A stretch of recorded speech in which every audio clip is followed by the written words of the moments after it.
हो गया। सुप्रभात, गुड मॉर्निंग, वणक्कम, जी आयानु। मैं चंद्र मोहन, अतिरिक्त सचिव लोकसभा, आपका यहाँ पर हार्दिक स्वागत करता हूँ। आदरणीय अध्यक्ष ओम बिरला जी के नेतृत्व में और हमारे महासचिव श्री उत्पल कुमार सिंह जी के मार्गदर्शन में हमें यहाँ पर भाषांतरण की व्यवस्था देखने का अवसर मिला है और जिस प्रकार से हमारे साथियों ने यहाँ पर कार्य किया है उसके लिए वो प्रशंसा के पात्र हैं। यहाँ पर कई प्रकार की एजेंसियाँ लगी हैं, उन सब का भी मैं हृदय से आभार व्यक्त करता हूँ। किसी भी कार्यक्रम में भाग लेना और उसका आयोजन करना दोनों अलग अलग हैं। भाग लेना बड़ा आसान होता है, लेकिन जो आयोजन के पीछे लोग होते हैं, जो पर्दे के पीछे रहकर काम करते हैं, वो इसके लिए साधुवाद के पात्र हैं, प्रशंसा के पात्र हैं। हम उनका हृदय से आभार व्यक्त करते हैं। हमारी ये पहली यात्रा हमें हमेशा अपने जीवन भर याद रहेगी कि किस प्रकार से आप लोगों ने इतनी मेहनत की। हर क्षेत्र में आपका जो है योगदान बहुत ही अच्छा रहा। बहुत बहुत धन्यवाद, हृदय से आभार। Thank you so much.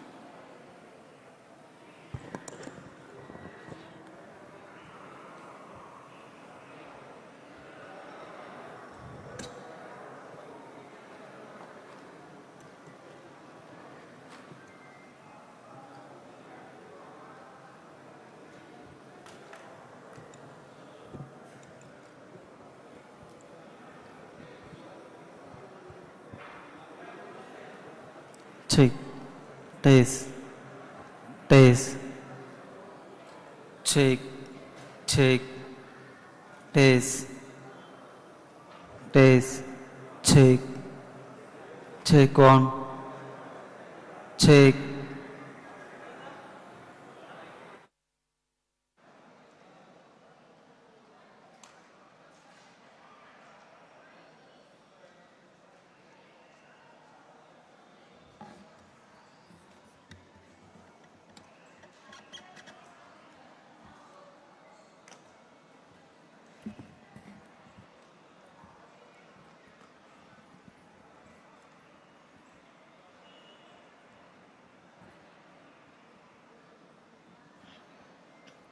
Check, check, test, check, test,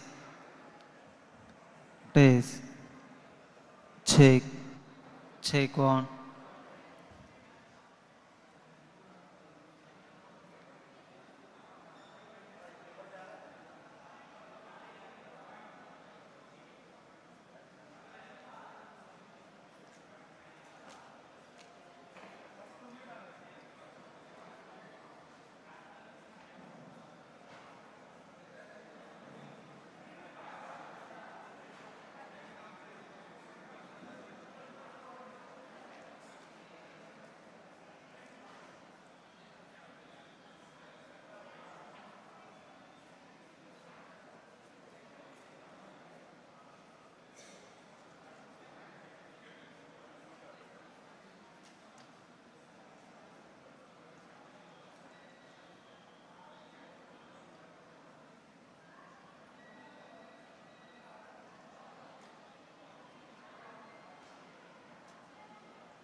Check, check, test, test.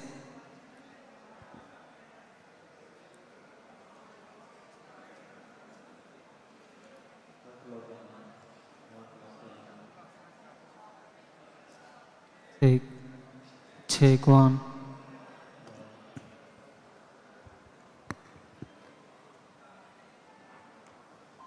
check, check, test, test, check, check one, check, test,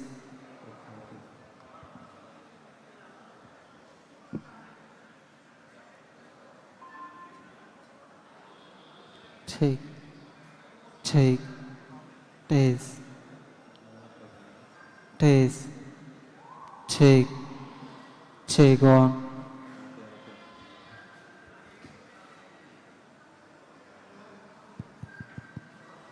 check, test, test, check, check one, check one, check. Okay, okay.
Hello hello hello hello 1 2 3 4 ठीक है।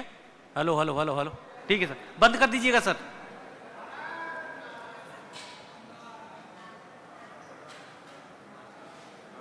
హరివంశ పురంధేశ్వరి ఆయన భక్తుడు okay అన్ని మూడు ఏడు ఉన్నాయి అన్నీ అన్ని తేలివే ఉన్నాయి మరి ఒక చోట పెట్టారు ఆయన పెట్టుకుంటున్నాడు ఎవరు ఉన్నారు ఆయన बीच में रखोगे तो आएगा, बगल में रखो, इधर रहोगे ना एक सेपरेट इधर रहेगा, बीच में रहोगे इस पे आएगा, ऐसे नहीं आएगा, इधर रहेगा। यहाँ रखोगे, देखो ये सामने आ रहा है, इधर इधर लगा बस। बीच बीच में दिक्कत होता है।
देवियों और सज्जनों, कुछ ही समय के पश्चात यह जो पहला राष्ट्रीय सम्मेलन है इसकी शुरुआत होने जा रही है और आज ही इसकी समाप्ति भी हो जाएगी।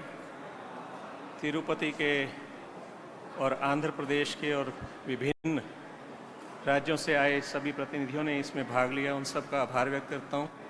मेरे जो साथी हैं उनका मैं आभार व्यक्त करता हूँ कि उन्होंने एक टीम की तरह से इस कार्यक्रम को अंजाम दिया और मुझे पता चला है यहाँ के महासचिव महोदय से जो तेलुगु में भाषण हुए हैं उनकी बड़ी सराहना हुई है। भाषा वो माध्यम है, संपर्क है जिससे हम सब जुड़ते हैं और उसको आपस में जोड़ता है भाषांतरण। और उसमें हमारे जो IAVNS मूर्ति जो हैं, जो आंध्र प्रदेश के भी हैं और तेलुगु भाषा के विद्वान हैं, उन्होंने बड़ा ही अच्छा कार्यक्रम किया, उनकी बड़ी सराहना हुई है। पहली बार आप यहाँ आए हैं और आपने इस प्रकार से जो आयोजन किया है उसके लिए आप सबका आभार। जिन्होंने भी इसमें भाग लिया है उन सबका आभार, धन्यवाद। अभी इंग्लिश टू हिंदी, ठीक है? सिस्टम ठीक है मूर्ति जी, क्लियर है? अभी हिंदी सुन लीजिए थोड़ा सा। लोकसभा अध्यक्ष, नहीं इंग्लिश टू हिंदी करना है। Honorable Shri Om Birla ji, Honorable Speaker Lok Sabha inaugurated this two-day-long festival of National Conference of Parliamentary and Legislative Committees in Tirupati.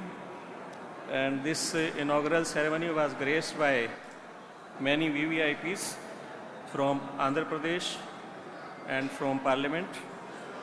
And the main issue is how to continue this system. And in his inaugural address, respected speaker mentioned Tirupati as a land of holy city, and this will be for Nari Shakti. This has continually shaped India's history, society, democracy. ठीक है?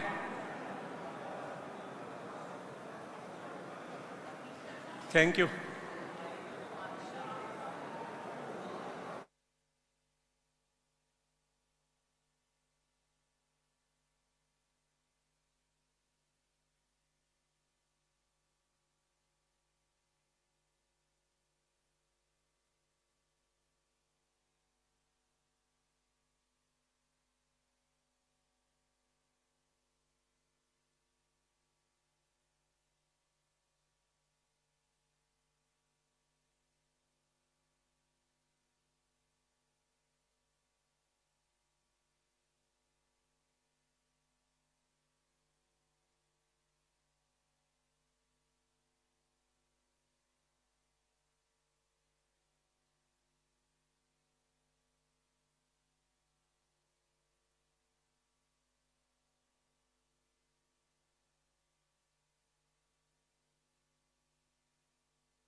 System को on कर दें ज़रा।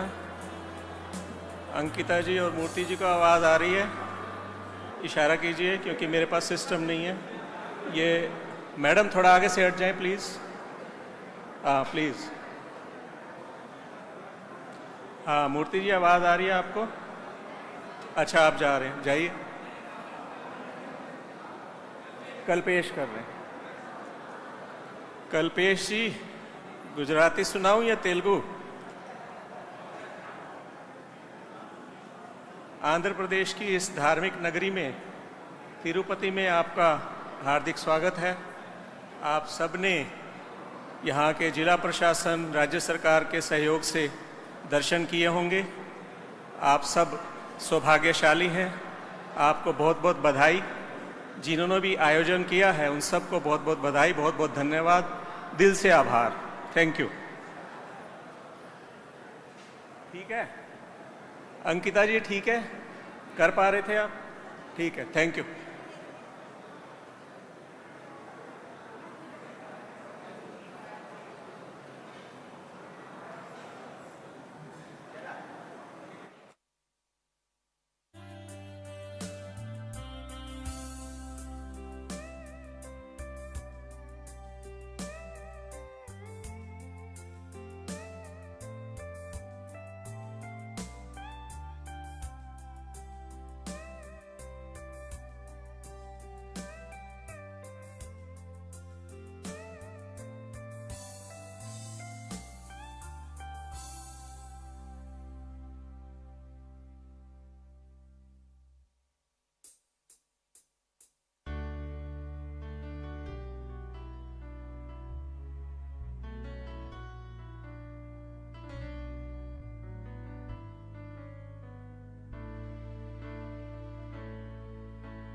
Check 1 2. Check mic check. Check 3 2 1.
Check.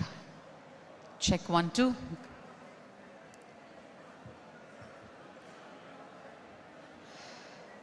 Good morning, ladies and gentlemen. Welcome to the Day-2. At the first National Conference of Parliamentary and Legislative Committees on Empowerment of Women, yesterday on the day 1 of the inaugural and across the sessions, an important resolution was adopted yesterday. To share the details of this resolution, may I now invite Dr. Purandeshwari to address the gathering.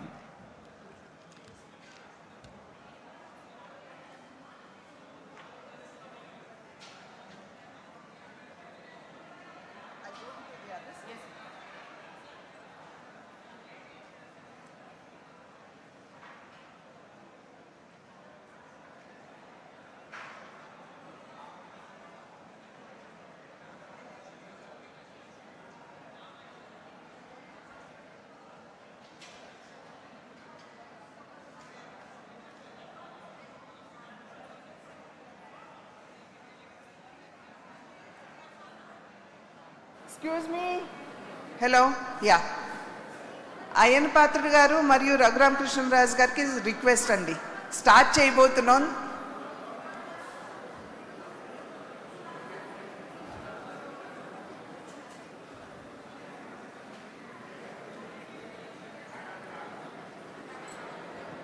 A very good morning to all the delegates, to the Andhra Pradesh elected members. Could I kindly request you to be seated, please?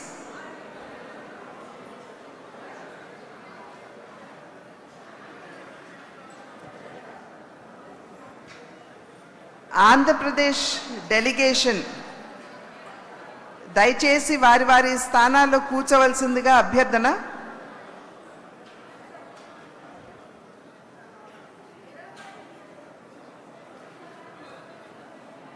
To the cameraman, kindly give us way to conduct our session, please.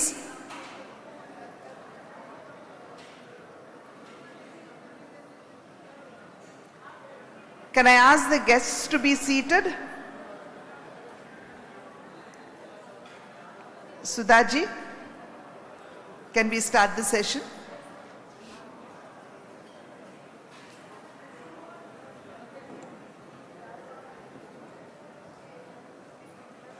I think that is the Tamil Nadu delegation there behind who is still talking.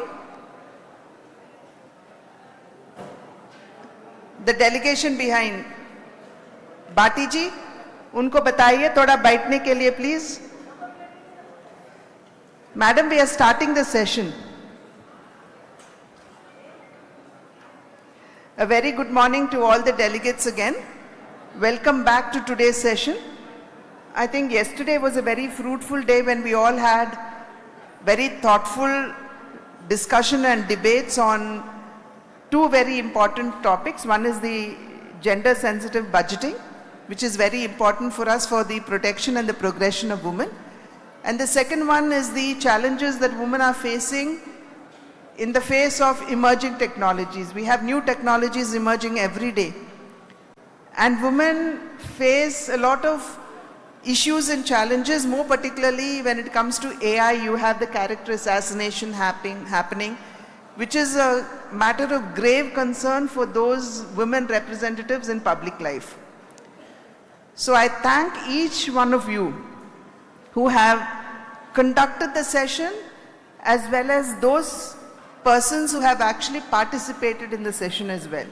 And as you all know, we had informed all the chairmen or chairpersons of the women empowerment committees of the states to actually send in the names of people who would want to contribute as part of the deliberations, and we had called those names that had come to us. So it is not as if we wanted to exclude anybody, but it was keeping in mind the suggestions that have come from the states that we had called out the names. I just want to place this also before all the members. So even as we come to the concluding part of our very historic conference that we are conducting in the temple town of Tirupati, there is a resolution that we are going to adopt. And the resolution is based on the deliberations that we have had yesterday on the two very important topics. So I will read out the resolution to you, and at the end, we will adopt the resolution. So I request all of you to kindly pay attention. Those people behind you, Aditi, could you kindly ask them to focus, please? Ma'am, there's a resolution that is going to be passed. You have to listen to this. आपको सुनना है जो resolution अभी हम पारित करने जा रहे हैं. Okay? So I begin the resolution.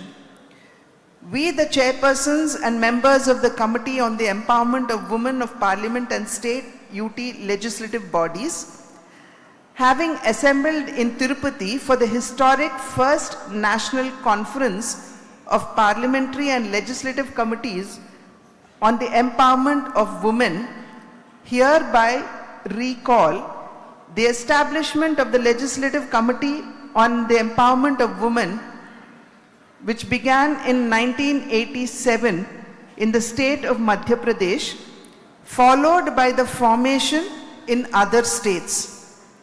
Finally, in 1997, the Parliamentary Committee on Women Empowerment came into existence with a clear and vital mission to ensure that women's rights and welfare are actively monitored and promoted within the framework of India's legislative process. Outcome of the thematic discussions. The deliberations during the plenary sessions of this conference on gender responsive budgeting and empowering women to face the challenges of emerging technologies have yielded profound and far-reaching outcomes. These discussions have laid a strong foundation for empowering women legislators to take the outcomes of this conference to their respective constituencies, block, tehsil, and villages to bring about meaningful and realistic empowerment in the lives of women of our country. We unanimously resolve the following on gender responsive budgeting. 1. To apply a gender lens to policy formulation, planning, allocation, execution, and audit. Ensure that every ministry and department evaluates its schemes for gender impact, not just those labeled as women-centric schemes. I hope you get the essence of it. It means not only the women-centric schemes, but all the schemes which are being implemented by states would have to be reviewed through a gender lens. Secondly, use gender disaggregated data to assess how budget allocations affect women and men differently across ministries and departments, because we do not have gender disaggregated data, and this point had come in yesterday. Third, enhance budgetary allocation towards indicators of human development, that is healthcare, education, industrial and vocational training, skill development, and entrepreneurship of women to scale up their employability, career prospect, and health. These will enable the women to play their role in achieving the goal of Viksit Bharat. 4. Monitor outcomes through tools like beneficiary assessments. 5. To publish annual gender budget statements to track allocations and outcomes. This normally is not done, so we have put that in the resolution. To promote public access to gender budgeting data to enhance civic engagement, oversight, and transparency. Transparency is very, very important for us here. 7. To institutionalize gender responsive budgeting, GRB, at both national and state levels with gender budget cells established across ministries and departments in the states. 8. to adopt gender responsive budgeting GRB for promoting decentralized and region specific gender interventions. Some regions may be lagging behind, so we have to have greater focus on such regions.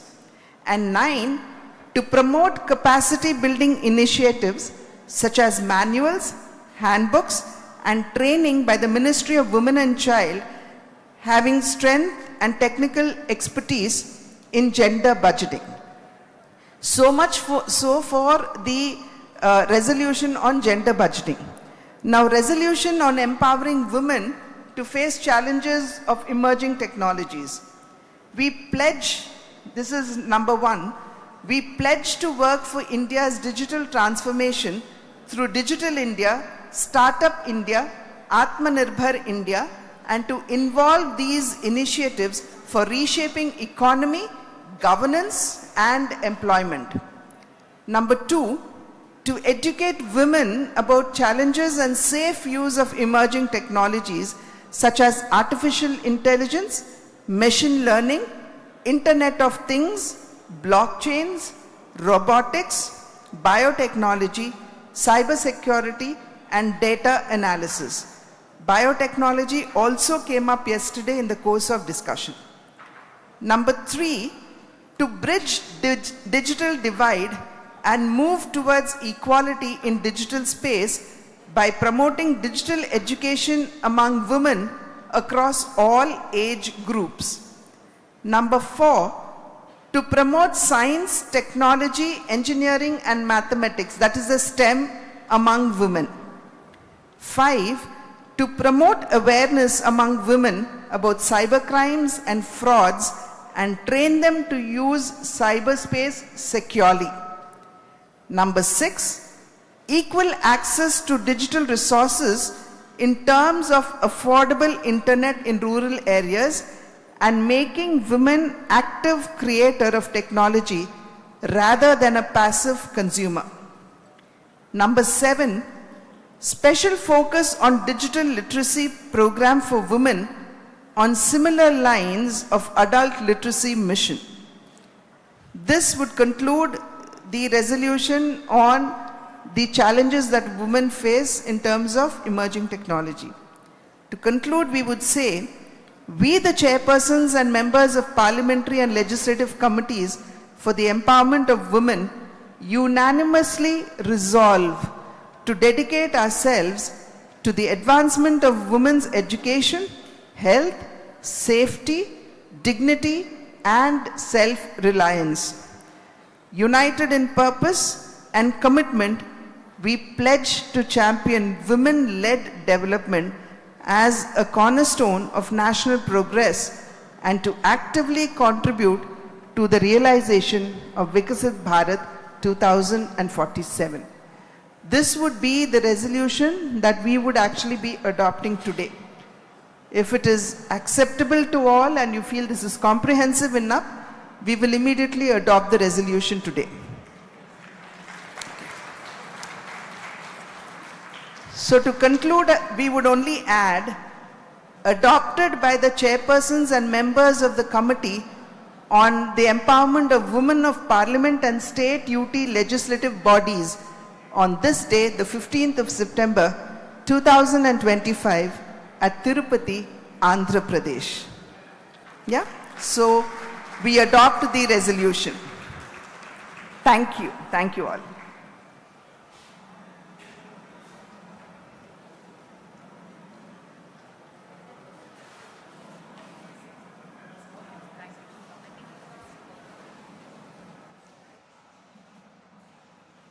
Thank you, madam. Thank you very much. Well, ladies and gentlemen, today our Honorable Governor will be arriving in a short while from now. To all the delegates, once again, the resolution would be sent to the chairpersons of the state committees so that you would have it in hand for the implementation of the resolutions as and when it reaches you. Thank you.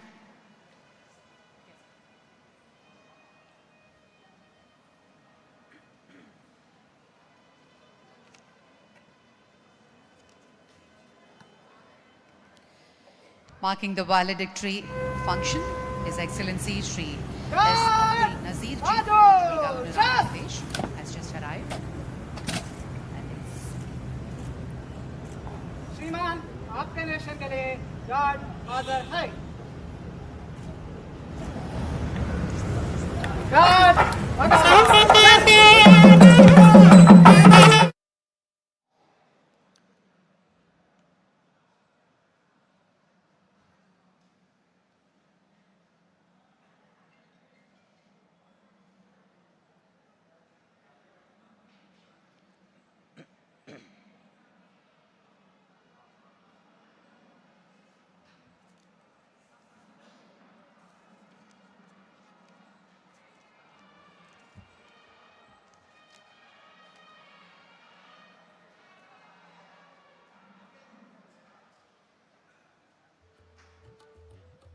It gives us great pleasure to welcome our Governor of Andhra Pradesh, Shri Abdul Nazeer ji, to the first National Conference of Parliamentary and Legislative Committees on Empowerment of Women for the valedictory function.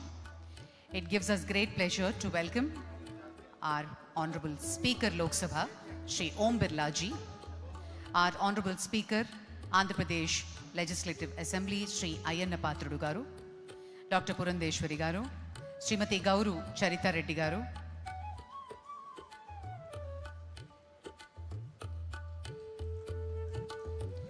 our Deputy Speaker, Shri Raghuramakrishna Raju garu, and all the other dignitaries, a hearty and a warm welcome to the valedictory function.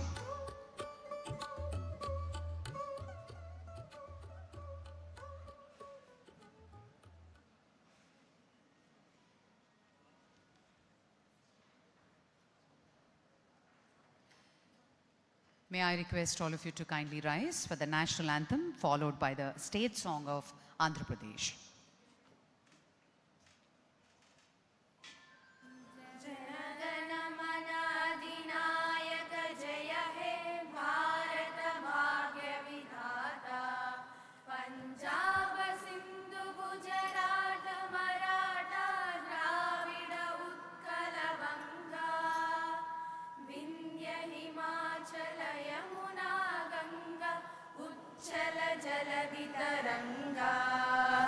तव शुभ नामे जागे तव शुभ आशीष मागे गाहे तव जय गाथा जनगण मंगलदायक जय हे भारत भाग्य विधाता जय हे जय हे जय हे जय जय जय जय हे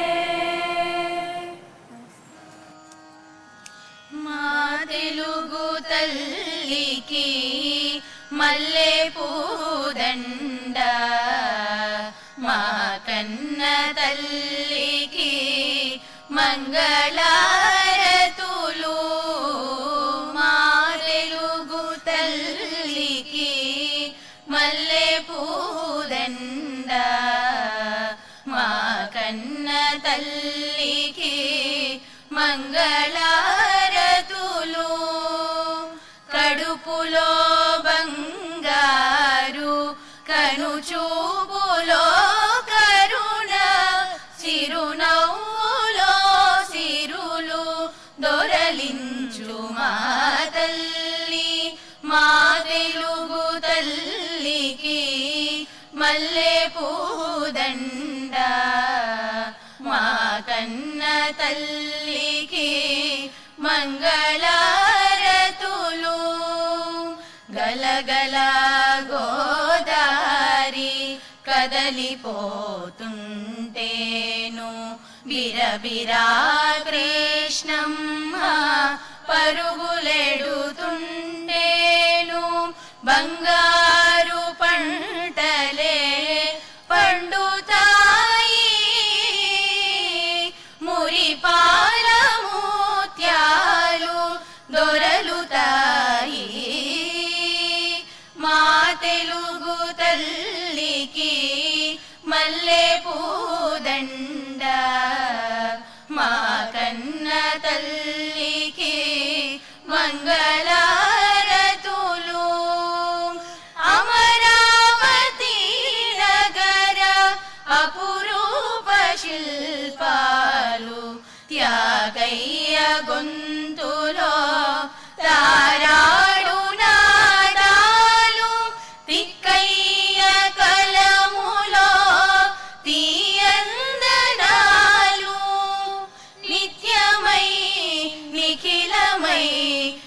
నిలచియుండేదాక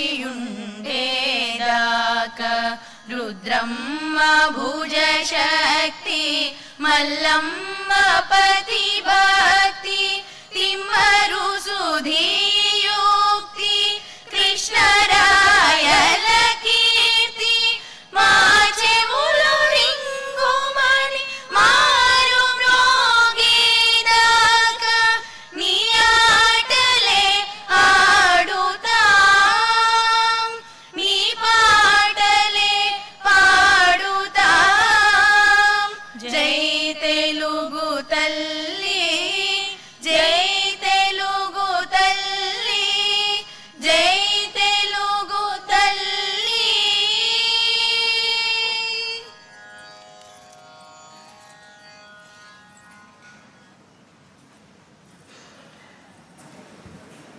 Thank you very much, ladies and gentlemen. Felicitation to the Honorable Governor by Sri Chintakayala Ayyanapatrudu, Honorable Speaker, Andhra Pradesh. Our Honorable Speaker will be presenting a special shawl, a kalankari made, rooted in the heritage of Andhra Pradesh and prominently associated with Tirupati.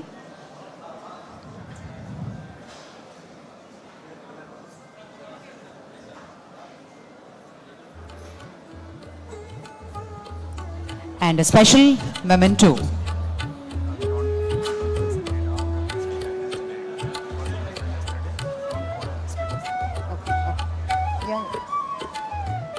Sri Rami Pattabhishekam, an artwork celebration of culture and faith. And I request our Speaker Garu to present a memento to Mayana Zakia Khanam, Deputy Chairperson, Andhra Pradesh Legislative Council. Request to present a shawl and memento.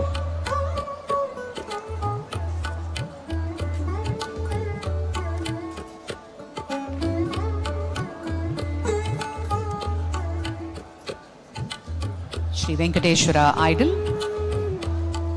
to Madam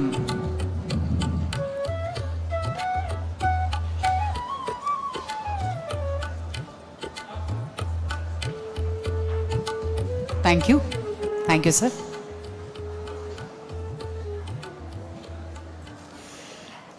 Ladies and gentlemen, I now request Srimati Gauru Charita Reddy Garu, Honorable Chairperson of Committee on Welfare of Women, Children, Disabled and Old Aged, Andhra Pradesh Legislature, to address the gathering.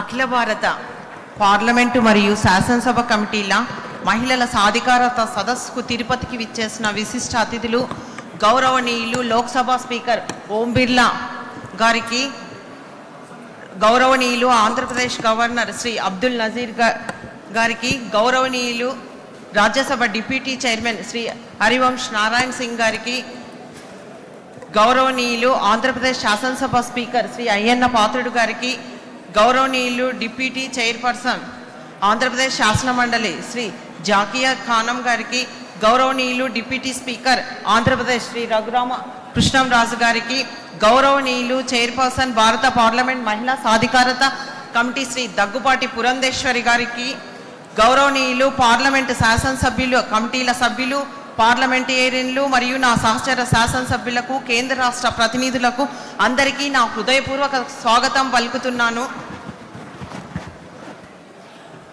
మహిళా సాధికారికత కోసం all India first national conference of parliamentary and legislative committee సదస్సు పవిత్రమైన తిరుపతి నగరంలో ముగుస్తున్న సమయంలో మనమందరం ముఖ్యమైన మార్గదర్శకను సాధించామని గర్వంగా చెప్పగలను. ఈ సదస్సు ద్వారా మనము ముఖ్యంగా తెలుసుకున్నది ఒకటే, మహిళా సాధికారత లేకుండా వికసిత్ భారత్ సాధ్యం కాదు, అలాగే మహిళా ప్రగతి లేకుండా వికసిత్ ఆంధ్రప్రదేశ్ కూడా అసాధ్యమని తెలుసుకున్నాం. ఈ 2 రోజుల్లో మహిళా సాధికారతకు గొప్ప ఆలోచనలు, అభిప్రాయాలు వినే అదృష్టం మనకందరికీ లభించింది. భారతదేశంలో మహిళా సాధికారతను మరింత ముందుకు తీసుకువెళ్ళడానికి ఈ సమీక్షా సమావేశం ద్వారా స్పష్టమైన మార్గాలను కూడా గుర్తించడం జరిగింది. ఈ సదస్సులో జెండర్ బడ్జెటింగ్ విషయంలో స్థానిక అవసరాలకు అనుగుణంగా మహిళా సాధికారతకు ప్రతిభావంతంగా తీసుకెళ్లడానికి మన అభిప్రాయాలను పంచుకోవడమైనది. విజనరీ లీడర్ గౌరవనీయులు మా రాష్ట్ర మంత్రివర్యులు నారా చంద్రబాబు నాయుడు గారు 30 సంవత్సరాల కిందనే ముందు చూపుతో మహిళా సాధికారత కోసం డ్వాక్రా ఉద్యమం ద్వారా 1 కోటి మంది గ్రామీణ పట్టణ నిరుపేద మహిళలను సంఘటితం చేయడం జరిగింది. దీనికి ఉదాహరణలే నా నియోజకవర్గంలోని ఓర్వకల్లు మండల మహిళా సమాఖ్య సాధించిన ప్రగతి మరియు విజయాలే నిదర్శనం. ఓర్వకల్లు ప్రాంతం ఎంతో వెనుకబడిన ప్రాంతం, అంతేకాకుండా అత్యధికంగా మహిళలు నిరక్షరాస్యులుగా ఉన్న ప్రాంతం. కరువు కాటకాలతో ప్రజలు ఇబ్బందులు పడేవారు. అదే సమయంలో సెల్ఫ్ హెల్ప్ గ్రూపులుగా ఏర్పడి వారు ఎంతో ప్రగతిని సాధించడం జరిగింది. వారు సాధించిన విజయాలను UNDP ద్వారా అవార్డు కూడా లభించింది. అవార్డు లభించిన స్ఫూర్తితో మరింతగా వారు బాధ్యతాయుతంగా ముందుకు సాగుచున్నారు. ఎలాంటి ప్రభుత్వ సహాయం లేకుండా మంచి స్కూల్ను ఏర్పాటు చేసుకొని మహిళా సంఘం ఆధ్వర్యంలోనే బాలభారతి స్కూల్ను నిర్వహించుచున్నారు. అలాగే వారు ఓర్వకల్ ఇండస్ట్రియల్ హబ్లో ఒక MSME పరిశ్రమను ఏర్పాటు చేసుకోవడానికి కూడా ప్రణాళికలు సిద్ధం చేసుకున్నారు. అంతేకాకుండా అక్కడ ఉన్న నిరుద్యోగ యువతీ యువకులకు స్కిల్ డెవలప్మెంట్ సెంటర్ను ఏర్పాటు చేసి ఉచితంగా శిక్షణ ఇచ్చి చదువుకున్న యువతీ యువకులకు ఉద్యోగ ఉపాధి అవకాశాలు కల్పిస్తున్నారని కూడా తెలియజేయడానికి నేను ఎంతో గర్వపడుతున్నాను. మరొక కీలక అంశం మనం చర్చించినది, మన భారతదేశము డిజిటలైజేషన్ వైపు వేగంగా ముందుకు వెళ్తుంది. కానీ లక్షలాది మహిళలు ముఖ్యంగా గ్రామీణ ప్రాంతంలో సామాజికంగా వెనుకబడిన వర్గాల్లో ఉన్నవారు ఇంకా మొబైల్ ఫోన్లకు, ఇంటర్నెట్లకి, డిజిటల్ విద్యకు దూరంగా ఉన్నారు. కావున ఈ డిజిటల్ విద్య యుగంలో మహిళలకు సాంకేతిక విజ్ఞానం ఎంతో శక్తివంతమైన ఆయుధమై మహిళా సాధికారతకు అవకాశం ఇవ్వగలదు. ఆ దిశగా యువనేత IT శాఖ మాత్యులు నారా లోకేష్ గారి స్వారథ్యంలో మహిళలకు సాంకేతిక విజ్ఞానం అందించడానికి ఎంతో కృషి చేస్తున్నారు.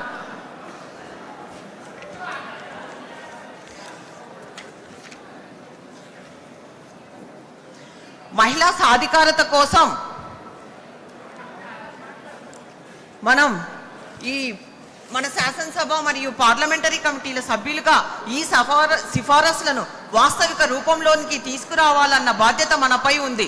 ఈ సదస్సు నిర్ణయాలు కాగితాలపై పరిమితం కాకుండా మహిళల జీవితాల్లో మార్పు తీసుకురావాలి.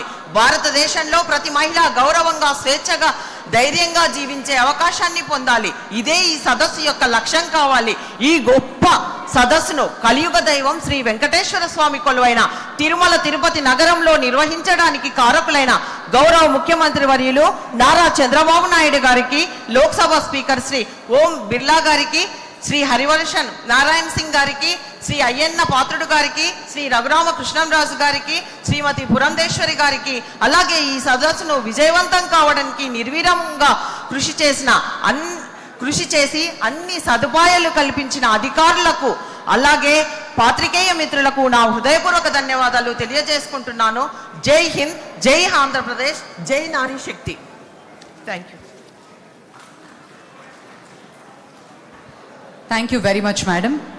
Before I announce the next speech, ladies, may I request all of you to please settle down and calm down.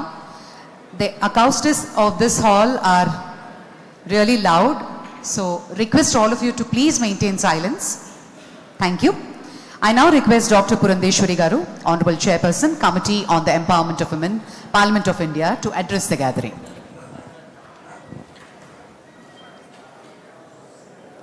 Honorable Speaker, Legislative.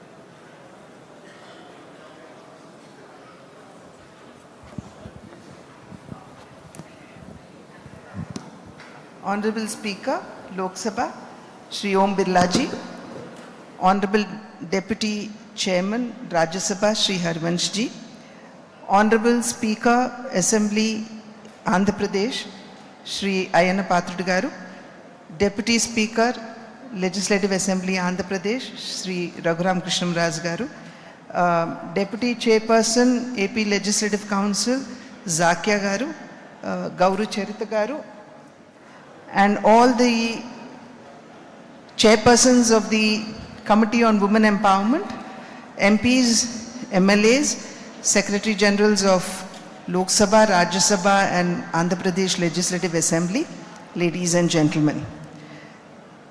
Now we have come to the close of the conference of the chairpersons of the Committee of Empowerment of Women of Parliament and State Union Territory Legislatures. I deeply appreciate each one of you for your active participation and meaningful contributions. During the last few hours, we have interacted, shared our ideas, and have also had the benefit of focused presentations and speeches. This conference has indeed been a great success, and I'm sure the deliberations that we have had would be of great help in our efforts to address the different challenges that we are facing today as legislators and representatives in public life. The overall theme of the conference, that is Women-Led Development for Viksit Bharat, was very relevant and appropriate. If we look around, we can see that there is a fundamental shift in the national mindset. It is no longer women's participation, it is about women-led development. The mission of Viksit Bharat 2047 will be realized with women at the forefront. Over the course of this conference, we have shared valuable insights, policy experiences, success stories, and constructive strategies, all centered around one powerful belief that development of India cannot happen without women leading it. And as we gather here today, at the culmination of this remarkable historic initiative, it is not just a moment of conclusion, it is a moment of creative or collective commitment with a renewed purpose. The uniqueness of this conference lies in the powerful convergence of leadership from both Parliament and state UT legislators, all of the members of the parliamentary panel, panel members from state UT legislative assemblies who are united by a shared responsibilities, that is to ensure that women's voices are not only heard but are instrumental in shaping the future of India. This conference carries a special significance. It is a reflection of the prevailing and growing reality. During the plenary discussions of the conference, we discussed two sub-themes. They were gender responsive budgeting and empowering women to face the challenges of emerging technologies. It was an educative experience for all of us to have exchanged views on these themes. Friends, the Committee on the Empowerment of Women are not just the constitution of an apex body for women. Let us remember that we are the custodians of change. We play a pivotal role in scrutinizing policies, examining implementation, protecting rights, and ensuring justice and equity for the women of our country. The mandate of the committee is to review and monitor the measures taken by the governments in direction of securing for women equality, status, and dignity in all spheres. The functions of the committee include considering the reports submitted by the National Commission for Women and to report the measures taken by the Union government for improving status conditions of women. And in today's context, our role becomes even more critical as we move from the phase of women's empowerment to the next milestone, and that is women-led development. Honorable Prime Minister Shri Narendra Modi ji's vision of a Viksit Bharat by 2047 outlines an India that is prosperous, inclusive, resilient, and globally competitive. In this vision, Nari Shakti is not on the sidelines. She is in front, she is in the center, leading India's growth journey in every sector, be it education, health, economy, governance, or innovation. This marks a paradigm shift. Indian women are no longer passive participants but strategic leaders across diverse fields like space, civil services and innovation. From Chandrayaan 3's Kalpana Chawla to Aditya Nigar Shaji, women have led India's space glory. No longer is development being done for women, it is being done by women and more importantly, led by women. From village level entrepreneurs to CEOs of global firms, from ASHA workers to IAS officers, from local panchayat members to members of parliament, women are increasingly at the helm of change. It is this leadership we must now institutionalize, nurture and scale. It is astonishing to note that women's participation in formal workforce is rising significantly with 1.56 crore women joining self-employment. Self-employment itself has grown by 30% in recent years, reflecting increasing economic independence. The government's focus has shifted from women's development to women-led development, supported by 70 centrally sponsored schemes and 400 schemes supported by the states in promoting women entrepreneurship. Gender budgets have surged by 429% over the last decade. Programs like Startup India, Pradhan Mantri Mudra Yojana, the Pradhan Mantri Swanidhi have empowered women entrepreneurs and street vendors, while women-led MSMEs have doubled and generated millions of jobs. Women now play a crucial role in India's economic expansion, with the government committed to fostering an inclusive environment that empowers Nari Shakti through education, skills and equal opportunities, driving India towards a developed nation. This shift towards women-led development reflects a broader, more collaborative and empathetic approach to leadership focused on long-term growth. I wish to place on record my sincere thanks to Sudha Murthy ji, Mahima ji, the member of the Parliamentary Committee on Empowerment of Women, Ms. Lokam Nagamadhavi ji, Srimati Grishma Kavali, and members of the Women Empowerment Committee of Andhra Pradesh Legislative Assembly for presiding over the thematic sessions and smooth conduction and deliberations. Also, I would like to thank all the chairpersons and members of the legislative committees for their enthusiastic participation and for sharing best practices, challenges, and the way forward to overcome the challenges. Based on the enriching discussions we've had during the 2 thematic sessions of the conference, our collective leadership can and must chart the pathway forward to transform every policy into an opportunity for women to lead by strengthening monitoring mechanisms. We must ensure the effective implementation of key government schemes focused on women's welfare and empowerment. Mainstreaming gender in all legislations as conducting gender impact assessment of all laws and rules. As we conclude this conference, I urge each one of us to return to our respective states and union territories, not just with reports and proceedings, but with a renewed sense of mission. Let us convert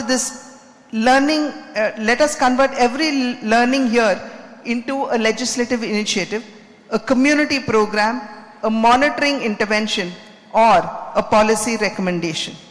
Let this not be a one-time dialogue, but the beginning of a networked movement where we all work in synergy, learning from each other's experiences, amplifying each other's efforts. This conference is a beginning only.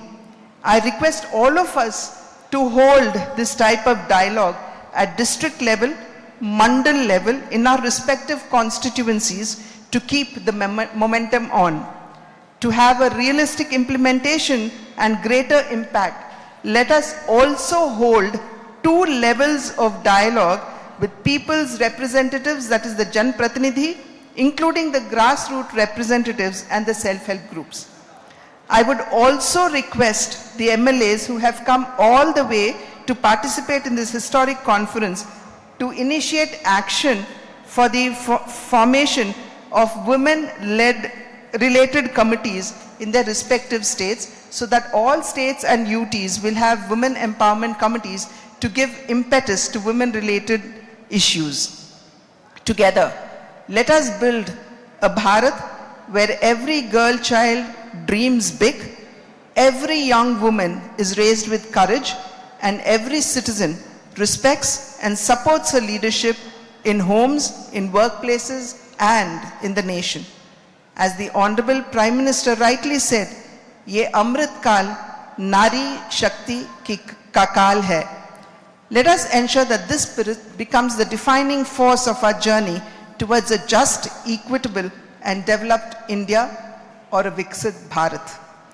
Let us always remember that women-led development isn't just a policy.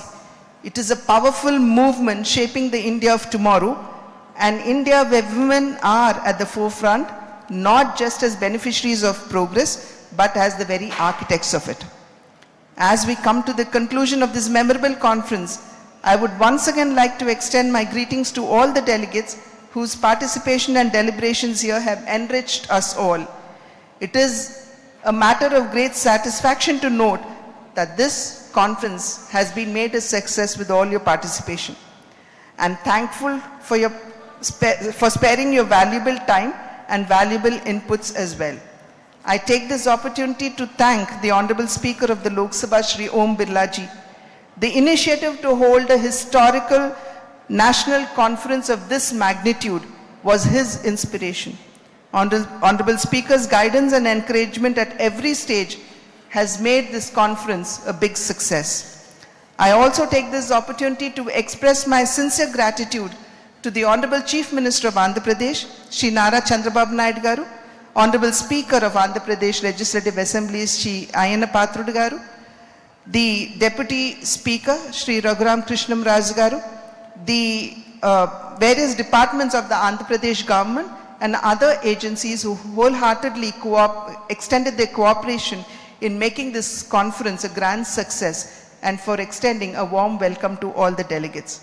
I'm also thankful to the Secretary Generals of the Loksabha, Rajya Sabha, and the State Assembly as well.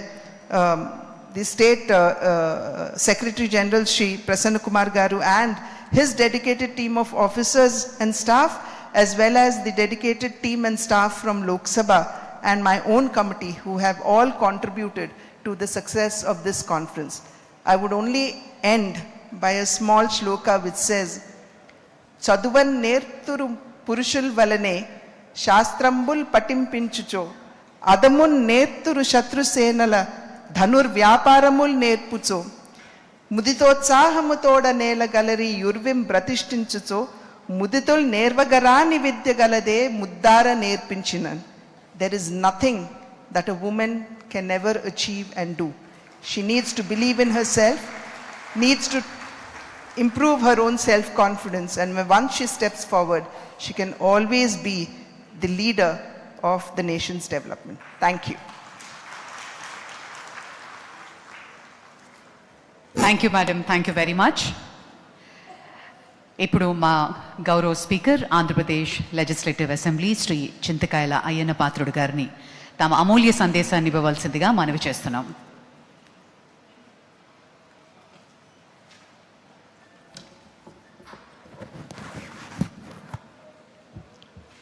నమస్కారం to everybody. ఈరోజు ఈ గౌరవ సభను అలంకరించినటువంటి పెద్దలందరికీ కూడా నమస్కారం. ఈ 2 రోజుల పాటు జరిగినటువంటి first national conference of parliamentary and legislative committees of empowerment of women చాలా మంచి సబ్జెక్టు టేకప్ చేయడం జరిగింది. ఏ రాష్ట్రమైనా, ఏ దేశమైనా, ఏ గ్రామమైనా అభివృద్ధి చెందాలంటే నారీమణులు ముందుకు రావాలి. అంచేత వాళ్ళకి ఇంపార్టెన్స్ ఇవ్వాల్సిన అవసరం ఉంది, ఎడ్యుకేట్ చేయవలసిన అవసరం ఉంది, సమాజ సేవలో భాగస్వాములు చేయవలసిన అవసరం ఉందని చెప్పి నేను భావిస్తున్నాను. మరి ఈరోజు ఈ సభలో పాల్గొంటున్నటువంటి మన ఆంధ్రప్రదేశ్ గవర్నర్ అబ్దుల్ నజీర్ గారికి కూడా నమస్కారాలు, ధన్యవాదాలు తెలియజేస్తున్నాను.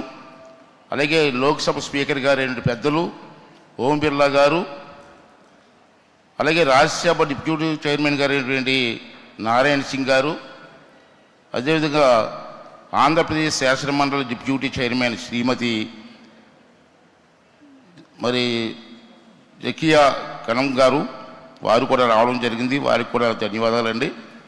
శాసనసభ డిప్యూటీ స్పీకర్ సోదరులు రఘురామరాజు గారు, అలాగే పార్లమెంట్ మహిళా సాధికార కమిటీ అధ్యక్షురాలు సోదరీమణి దగ్గుబాటి పురంధేశ్వరి గారు, గౌరవ ఆంధ్రప్రదేశ్ శాసనసభ మహిళా శిశు సంక్షేమ దివ్యాంగుల వయోవృద్ధ సంక్షేమ కమిటీ చైర్మన్ గారు అయినటువంటి చరితారెడ్డి గారు, అదేవిధంగా గౌరవనీయ రాష్ట్ర కమిటీ చైర్మన్లందరికీ పేరు పేరున ధన్యవాదాలు తెలియజేస్తున్నానండి.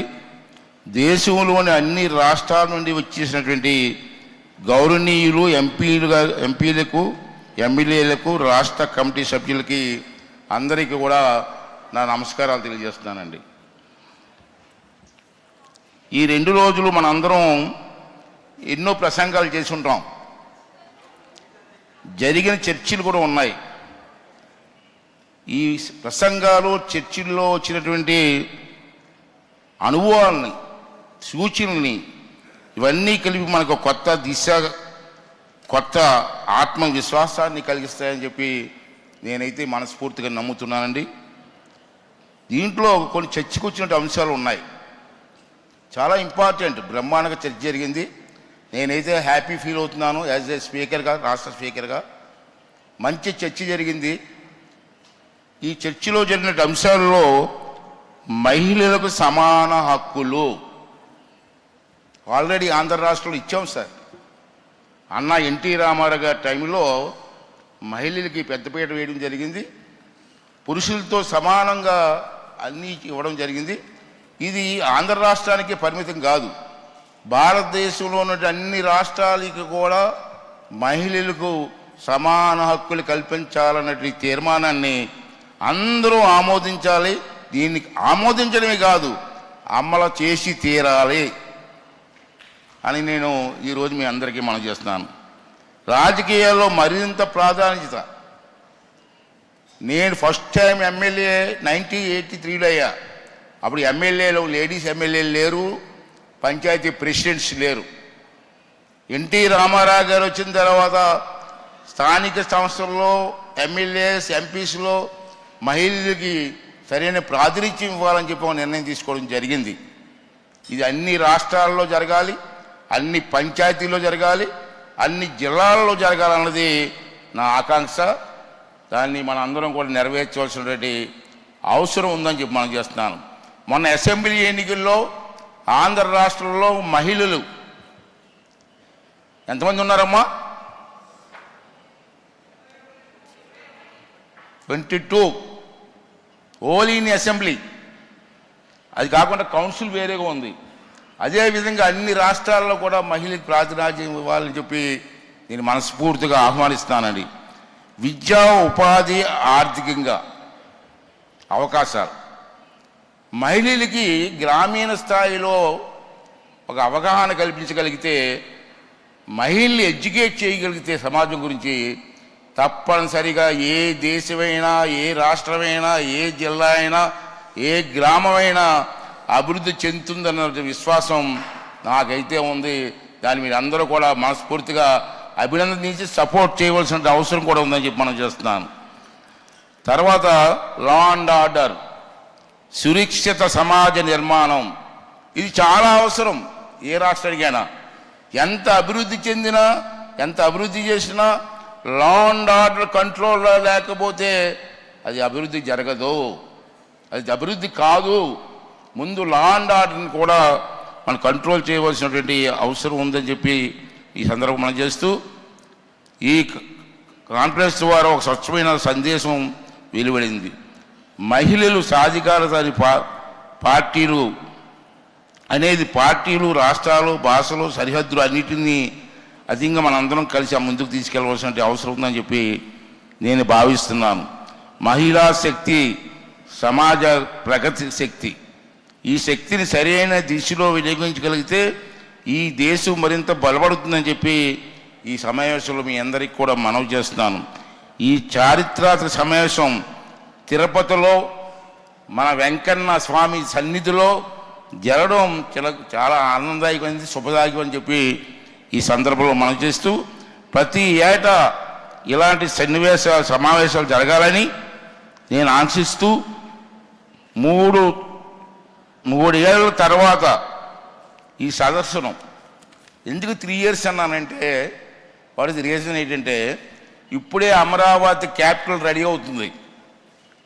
After 3 years I'm requesting the Purandeswari and other dignities after 3 years ఈ అవకాశం మళ్ళీ మాకు అమరావతిలో చేసుకునే అవకాశం మాకు కల్పించాలని చెప్పి I am requesting all the elders అంది. Please kindly consider my request sir. రాష్ట్ర నూతన రాజధాని అమరావతిలో జరగాలి. That is my request sir. ఈ సదస్సును విజయవంతం చేసిన అన్ని రాష్ట్రాల నుంచి, ఆల్ స్టేట్స్ నుంచి డెలిగేట్స్ వచ్చారు, ఎమ్మెల్యేస్ వచ్చారు, పెద్దలందరూ వచ్చారు. చాలా సంతోషం అండి. వాళ్ళందరికీ పేరున మా రాష్ట్ర ప్రభుత్వం తరఫున మా తరఫున ధన్యవాదాలు తెలియజేస్తున్నాను. ఈ సదస్సు విజయవంతం చేసిన రాష్ట్రాల నుంచి వచ్చిన అన్ని గౌరవ సభ్యుల యంత్రాంగానికి కూడా నా ధన్యవాదాలు తెలియజేస్తున్నాను. దీన్ని ఎంతో ప్రోత్సహించినటువంటి మన లోక్సభ స్పీకర్ గారు వారికి కూడా మనస్ఫూర్తి ధన్యవాదాలు చెప్పాల్సిన అవసరం ఉంది. ఎప్పుడు వెళ్ళినా ఈ సమావేశాల గురించి మాట్లాడుతూనే ఉన్నారు, వారు ఎంకరేజ్ చేస్తూనే ఉన్నారు. నేను వస్తాను, I will bill 2 days in your state అని చెప్పి చెప్తున్నారు. అంచేత వారికి కూడా మనస్ఫూర్తి ధన్యవాదాలు తెలుపుకుంటూ, అదేవిధంగా మనందరం కలిసి నడిస్తే, లాస్ట్లో ఒక స్లోగన్ అండి, మనందరం కలిసి నడిస్తే మహిళా సాధికారత కల కాదు, డ్రీమ్ కాదు, అది త్వరలోనే ఒక సత్యం అవుతుంది, నిజం అవుతుంది. దానికి మీరు అందరూ కూడా పూర్తిగా చేయగలిపి మనస్ఫూర్తిగా పనిచేయాలని చెప్పి ఈ సభ ద్వారా మీ అందరినీ కూడా రిక్వెస్ట్ చేస్తానండి. అదేవిధంగా ఈరోజు మనందరం కలిసి నడిస్తే చెప్పాను నేను. ఈ సందర్భంగా ఈ 2 days నేను ఇక్కడే ఉన్నాను, లాస్ట్ వీక్ కూడా ఇక్కడే ఉన్నాను ఈ ఏర్పాటు చూడడానికి. Really I'm very thankful to the district administration, collector గారు కానీ, పోలీస్ ఎస్పీ గారు కానీ, పోలీస్ టీం కానీ, అదే మున్సిపల్ కమిషనర్ గారు, వారు పోలీసు అందరూ, స్థానిక నాయకులు అందరూ కలిసి సభను విజయవంతం చేయడం కోసం నాకు పూర్తి సహకారాన్ని గవర్నమెంట్కి మాకు ఇచ్చినటువంటి ప్రతి ఒక్కరికి కూడా ఈ సభ ద్వారా, మా ద్వారా, మీ ద్వారా, అందరి ద్వారా వారికి మరొకసారి ధన్యవాదాలు తెలుపుకుంటూ థ్యాంక్ యూ వెరీ మచ్ అండి. Thank you. జై హింద్, జై Andhra Pradesh. Thank you sir. Thank you, sir. Thank you very much. I now request our Honorable Deputy Chairman Rajya Sabha, Shri Harivansh Narayan Singh Ji, to address the gathering.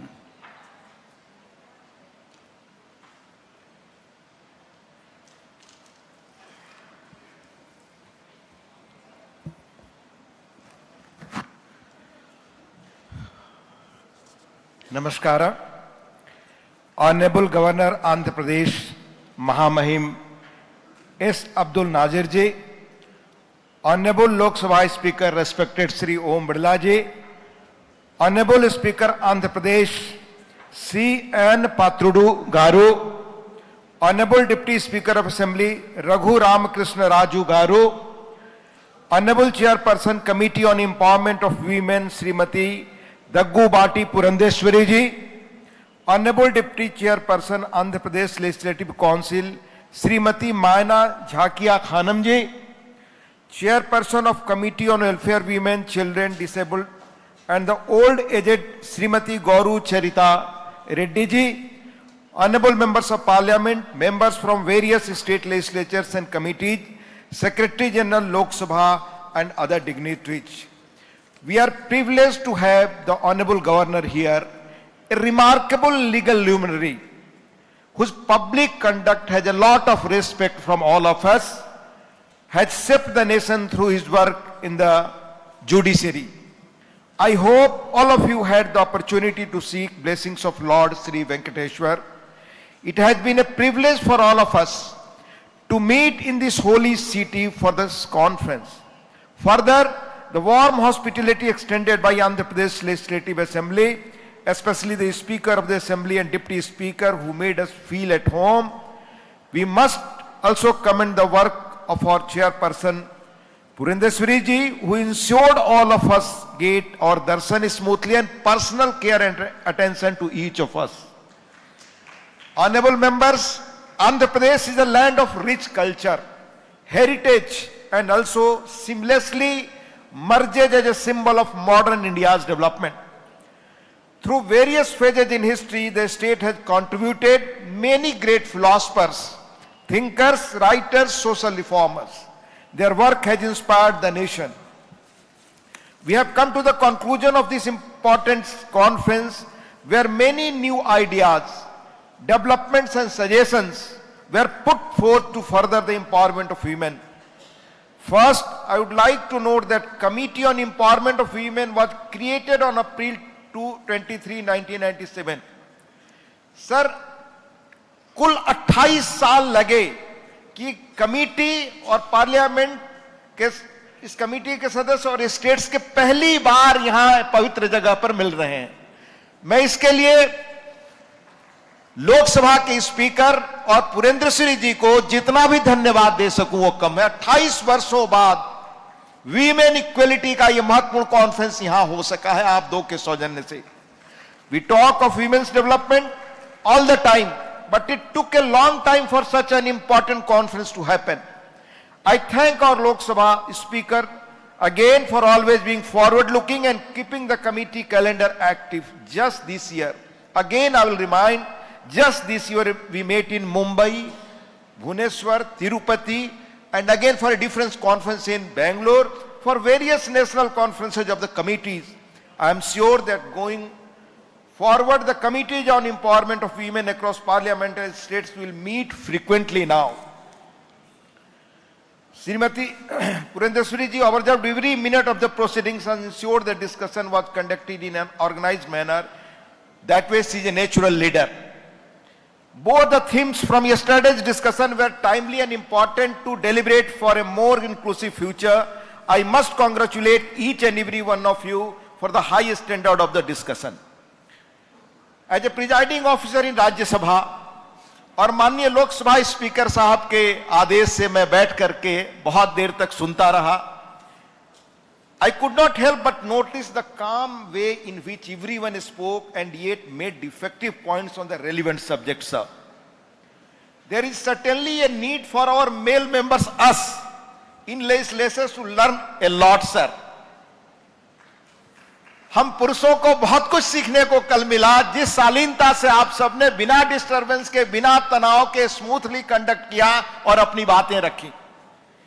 If we imbibe these virtues, the job of presiding officer, sir, would be a lot easier and the house would function more productively and smoothly. On the other hand, I hope Sudha ji and Mahima Kumari ji got a sense of difficulty presiding officers, got a sense of and challenge which presiding officers passes daily, sir, every minute and every second face when everyone asks for more time to speak. 20 members from parliament and state legislatures participated in 2 themes. और मैं उल्लेख करना चाहूंगा sir, Shrimati Nilima कत्यार Uttar Pradesh से दोनों विषयों पर बोली और बहुत ऑब्जेक्टिव पॉइंट्स उन्होंने रखा, और श्रीमती कल्पना मुर्मू सोरेन बहुत अच्छी तरह से, हम सहमत है लोग, बहुत पर्टिनेंट और बहुत अच्छी तरह से उन्होंने अपने पॉइंट्स को रखा. इसी तरह अगर मुझे समय होता मैं हर एक आपके जिन स्पीकर्स को सुना, अलग अलग कॉर्नर से उन्होंने बहुत ही बेहतर ढंग से अपनी बातें रखी. मेरी उन सबको बधाई. And this all issues covered different aspects of general budgeting and women's welfare. Shrimati Sudha Murty ji too brings with her deep knowledge and wisdom, and there are many others whose speeches helped me to learn a lot. In ancient Jain texts, sir, there is a mention of 3 types of debates, and one of it refers to a style of debate where answers offered. Sir, मैंने जितने लोगों को सुना उन्होंने problems तो narrate किया ही, साथ साथ सॉल्यूशंस भी बताए. और एडी से लगभग 200-250 साल पहले हमारे जैन साहित्य में संवाद के जिन तौर तरीकों पर चर्चा है, उनमें उस संवाद को सबसे श्रेष्ठ माना गया है जिसमें धैर्य से हम एक दूसरे की बात को सुने और एक सॉल्यूशन निकालें। उस तरह की कल यहां चर्चा हुई, इसलिए भी आप सबको इसके आयोजन के लिए बहुत धन्यवाद। During yesterday's discussion, members not just identified key challenges but also spoke about solutions and the path ahead. Sir, social reformer and educator Savitribai Phule, who championed women's rights, had said that, I quote, "In educating women, we educate generations and shape just society," unquote. As much as these words are relevant for conventional education, it is even more relevant in the age of technology. From access to mobile phones to benefiting from digital services, women empowerment can help a huge leap in the age of digital era. And the discussions yesterday highlighted how, alongside key opportunities, we must also think about a range of challenges ahead.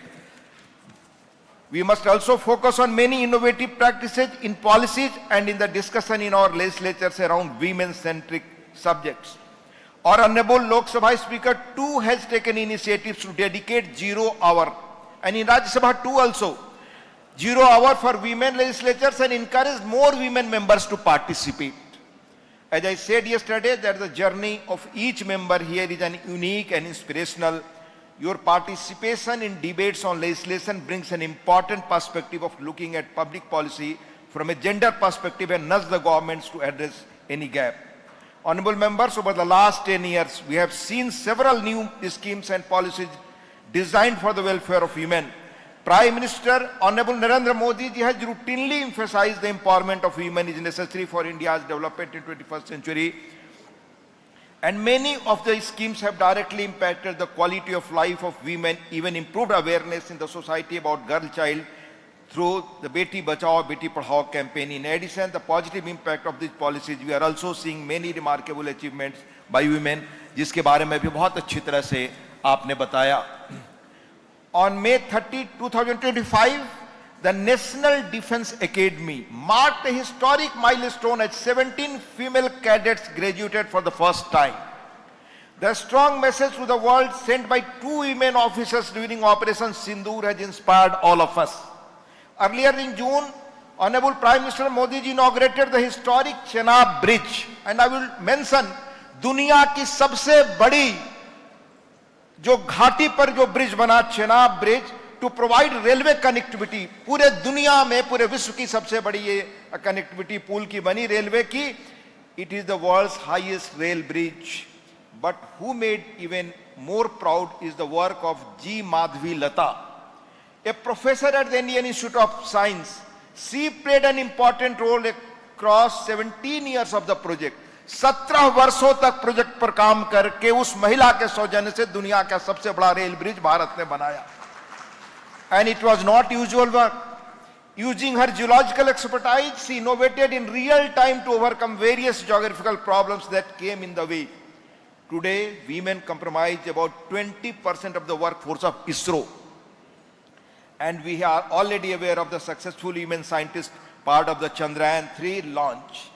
Women achieving glory in the STEM sector is remarkable, not just for the profession, but it's also a platform for social change. These developments force people to change their thinking about role of women. अंत में 2 point और मैं mention करना चाहूंगा. Honorable members, during the discussion on gender budgeting, there were many interesting points raised, but one aspect that we must all think about is the efficiency of budget and also how to expand the revenues to finance our needs. आज दुनिया में आर्थिक ताकत ही मूल है और ये आज की बात नहीं है. आज जो दुनिया के जियो पॉलिटिक्स से अगर आप इकोनॉमिक पावर नहीं है तो nobody bothers for you. It's a simple truth. आज भारत दुनिया की चौथी बड़ी अर्थव्यवस्था है, दुनिया केयर करती है उसको. बहुत पहले चाणक्य जी ने पहला एम्पायर खड़ा किया. उन्होंने कहा था कोष मूलो दंड, अर्थात राजकोष ही रीढ़ है, राजकोष का खजाना ही देश की रीढ़ है. कल मैं जब आपका बजट पर चर्चा सुन रहा था तो everyone speaks about increasing the budget for particular sector or ministry. Definitely there are valid grounds, but at the same time we must also look at the quality of spending and whether every rupee spent is giving us the best outcomes. मैं जब parliament में आया तो माननीय सदस्यों को budget पर बोलते हुए सिर्फ ये सुनता था, डिफेंस में ये बढ़ा दें, एजुकेशन में ये बढ़ा दें, बड़े देश इतना खर्च करते हैं, भारत इतना खर्च करता है, पर किसी ने, बहुत कम लोग, रेयर मैंने सुना कि पैसा आएगा कहां से, income from where it will come. हम उस पर भी गौर करें। एंड आई अर्ज every committee of the respective states and parliament to think about this and adopt innovative way in communicating the importance of gender budgeting to the government and income kahan se generate hoga. If we look from a social lens, many of the families in India have historically seen women being more efficient in managing household finance. इसलिए मेरा ये सुझाव है कि in a similar way I am sure that the work of committees can bring a new perspective towards efficiency of budgets at the national level. थोड़े से budget में घर बेहतर चलाने की कला हम अपने घर पे महिलाओं को देखते हैं। देश दुनिया की सबसे बड़ी आबादी और क्षेत्रफल में आप छठे या सातवें, कैसे हम इसी लिमिटेड इनकम में दुनिया में अपनी आर्थिक ताकत बना सकें, यह आप बहुत अच्छी तरह कर सकती हैं, मुझे विश्वास है। And it was pointed out yesterday, India's vision of A developed nation by 2047 cannot be complete without women being an integral part of every aspect of economic development. And to reach that objective, conferences like this and regular meetings of the committees will play an important role to regularly check the progress we have made. In the end, I would like to leave you with the short but insightful wisdom of Durgabai Deshmukh, who was from here. Durgabai Deshmukh was from here, from this place. Her work in the Constituent Assembly is well known. She grew up in Kakinada and instrumental in setting up Andhra Mahila Sabha to provide education on women. In one of her speeches advocating for equal rights for women in the Constituent Assembly, she noted, and I quote, and I will end my words, we have scores of instances where women have proved better managers than men. We have scores of instances where women have proved better managers than men. ये बहुत पहले दुर्गाबाई ने कहा था. When I look back this conference, this message even more relevant. I would urge every member to read her book Chintaman and I, C.D. Deshmukh and I, जो देश के बड़े फाइनेंस मिनिस्टर हुए. That shows her remarkable journey and will remain an inspiration for all of us. In the end, again, I once again thank the Honorable Speaker Andhra Pradesh for his warm hospitality. I thank the officers of Andhra Pradesh Legislative Council, Assembly, Honorable CM Chandrababu Naidu ji, officers of Loksabha, staff of Andhra Pradesh government and media persons. Thank you. Jai Hind, Jai Andhra.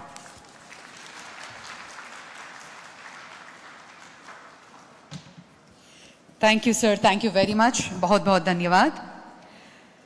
भारतीय लोकतंत्र की गरिमा और मर्यादा को नई ऊंचाइयों तक पहुंचाने वाले निष्पक्षपात और सरलता के प्रतीक हम सभी के लिए यह सौभाग्य है कि आप हमारे बीच पधारे हैं. 2 दिन हमारे सम्मेलन में भाग लिए. लोकसभा अध्यक्ष श्री ओम बिरला जी, अभी हम अनुरोध करते हैं आपका अमूल्य संदेश प्रस्तुत करें.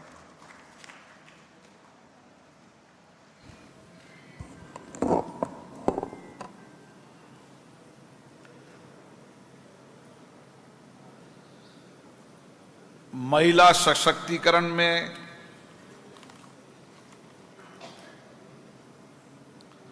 विकसित भारत में महिलाओं का योगदान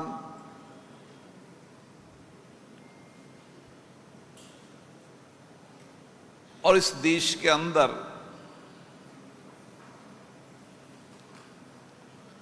देश की सामाजिक, आर्थिक,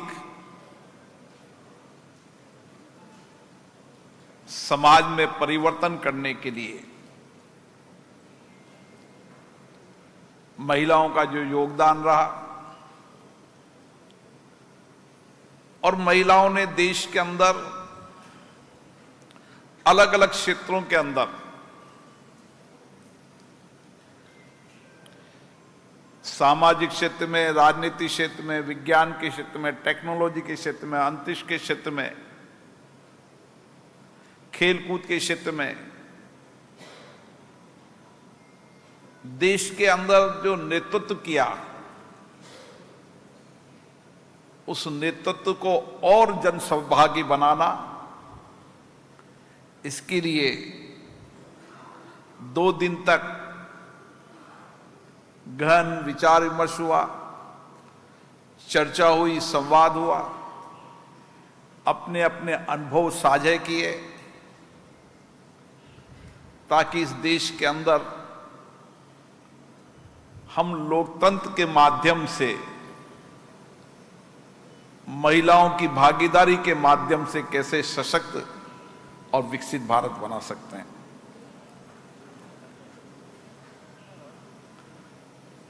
आज हमें खुशी है कि हमारी देश की महिलाएं लगातार हर क्षेत्र में नेतृत्व कर रही हैं और यही हमारे लोकतंत्र की ताकत है। आज अंतर्राष्ट्रीय लोकतंत्र दिवस है। दुनिया के अंदर भारत का लोकतंत्र आजादी का बाद का लोकतंत्र नहीं है। भारत का लोकतंत्र हमारी प्राचीनतम हर पद्धति के अंदर, हमारे हर कार्य के अंदर, हमारे लोक व्यवहार में, हमारे चिंतन में, हमारे कार्य में हमेशा लोकतंत्र रहा है। इसलिए भारत को लोकतंत्र की जननी कहते हैं। आज इस भारत के लोकतंत्र की जननी में अंतर्राष्ट्रीय लोकतंत्र दिवस पर आप सबको बहुत बहुत शुभकामनाएं। और आज इस लोकतंत्र दिवस पर देश भर से चुनी हुई जनप्रतिनिधि महिलाएं लोकतंत्र को सशक्त करती हुई हमारी पंचायत से लेकर संसद तक जिनकी भागीदारी ने राज्य और देश के विकास और निर्माण में नया योगदान दिया है, मैं आप सबको बहुत बहुत शुभकामना देता हूं, बधाई देता हूं। आज हम खुशी है कि हमारे बीच में महामहिम राज्यपाल महोदय सैयद अब्दुल नजीर जी का हम हार्दिक अभिनंदन करते हैं, स्वागत करते हैं। निश्चित रूप से उनके मार्गदर्शन से जो उनका अनुभव है, ज्ञान है, हम सबको नई दिशा मिलेगी। मैं विशेष रूप से हमारी संसदीय समिति के अध्यक्ष जो लंबे समय तक इस प्रदेश में जिन्होंने सामाजिक राजनीतिक नेतृत्व की दिशा दी, डी पुरंदेश्वरी जी, जिन्होंने एक अच्छे विचारों के साथ, एक अच्छे अनुभव के साथ कुछ संकल्प तय किए, आगे भविष्य का रोड मैप तय किया, ताकि आने वाले समय के अंदर हम राज्य और केंद्र विधानमंडल की संसदीय समितियां किस तरीके से देश के लोकतांत्रिक प्रणाली के अंदर, पंचायत से लेकर नगर पालिका से लेकर जो भी हमारी लोकतंत्र संस्थाएं हैं, उनके महिलाओं के योगदान के माध्यम से हम लोकतंत्र को सशक्त करते हुए, उनकी और भागीदारी निभाते हुए हम किस तरीके से सामाजिक जीवन के अंदर आर्थिक स्वावलंबन, आर्थिक सहभागी को बढ़ाकर किस तरीके से देश को आगे बढ़ा सकते हैं। मुझे खुशी है कि सम्मेलन का एक मूल मंत्र निकला। वह मूल मंत्र है, महिलाओं के नेतृत्व के बिना हम विकसित भारत के सपनों को पूरा नहीं कर सकते। और आज इन 2 दिन की चर्चाओं के अंदर महिला प्रतिनिधियों ने इस संकल्प के साथ, इस विचार के साथ कि हम देश के अंदर अपनी महिलाओं को सशक्तिकरण करेंगे, उनको विधायी संस्थाओं में भागीदारी निभाएंगे, महिला शिक्षा, स्वास्थ्य, सुरक्षा, सम्मान, आत्मनिर्भर के लिए स्वयं को समर्पित करते हुए समाज की अंतिम महिला के जीवन परिवर्तन का काम करेंगे। निश्चित रूप से ये संकल्प, ये प्रतिबद्धता, ये एकजुटता इस देश और राष्ट्र को नए विकास की ओर ले जाएगी और जो विकसित भारत का सपना हमने देखा है, उस विकसित भारत के सपने में आपका सक्रिय योगदान निश्चित रूप से सार्थक होगा। मुझे खुशी है कि 2 दिन तक महिला प्रतिनिधियों ने व्यापक विचार रखे। अभी हमारे डिप्टी चेयरमैन साहब बता रहे थे, क्योंकि सबका नाम लेना संभव नहीं था, लेकिन उन्होंने कुछ उदाहरण दिए कि किस तरीके से महिलाओं ने अपने विचार रखकर इस विकसित भारत के अंदर हमारा सामाजिक मॉडल कैसा होना चाहिए, किस तरीके से हम समाज के अंदर शिक्षा, स्वास्थ्य की दृष्टि के अंदर क्या परिवर्तन कर सकते हैं। मेरा आपसे आग्रह है कि हम राज्य की सभी समितियां अपने अपने राज्य के अंदर महिला शिक्षा के 100% संकल्प के साथ कार्य योजना बनाएं। हमें अपने अपने राज्य के अंदर जनप्रतिनिधियों का सम्मेलन कर और जो सामाजिक क्षेत्र के अंदर जो काम कर रही महिलाएं हैं, जिन महिलाओं ने शिक्षा के क्षेत्र में अच्छा काम किया, जिन्होंने महिला शिक्षा के रूप में अच्छा काम किया, हमें गर्व होना चाहिए। ये देश वो देश है जहां पर महिला शिक्षा के लिए रोका जाता था। उस समय माता सावित्रीबाई फुले ने आंदोलन किया, संघर्ष किया, सामाजिक कुरीतियों के खिलाफ लड़ाई लड़ी और एक शिक्षिका के रूप में काम करते हुए आज देश यहां पहुंचा है कि हमारी हर महिला, हर बेटी शिक्षित है और शिक्षित, दीक्षित और टेक्नोलॉजी से, विज्ञान से लेकर अंतरिक्ष तक दुनिया का कोई क्षेत्र नहीं जिस क्षेत्र के अंदर भारत की महिला नेतृत्व नहीं कर रही। ये दौर, ये कालखंड भी हमने देखा था, आज ये कालखंड भी हमारा है। इसलिए हमें प्रदेश के अंदर सामाजिक मुद्दों पर चर्चा करना चाहिए। हमने महिला शिक्षा के अंदर जिन महिला ने नेतृत्व अच्छा किया, जिन्होंने सामाजिक जीवन में परिवर्तन करने का काम किया, मेरा एक और आपसे निवेदन है। मैं अभी भी गांव में जाता हूं तो मैंने एक अनुभव देखा कि 65-70 साल की महिलाएं अभी बड़ी मात्रा में अशिक्षित है। तो मैं एक दिन अखबार में पढ़ रहा था, महाराष्ट्र के एक अखबार में दादी नानी का विद्यालय था, जिस दादी नानी विद्यालय के अंदर दादी भी पढ़ने आती थी, नानी भी पढ़ने आती थी।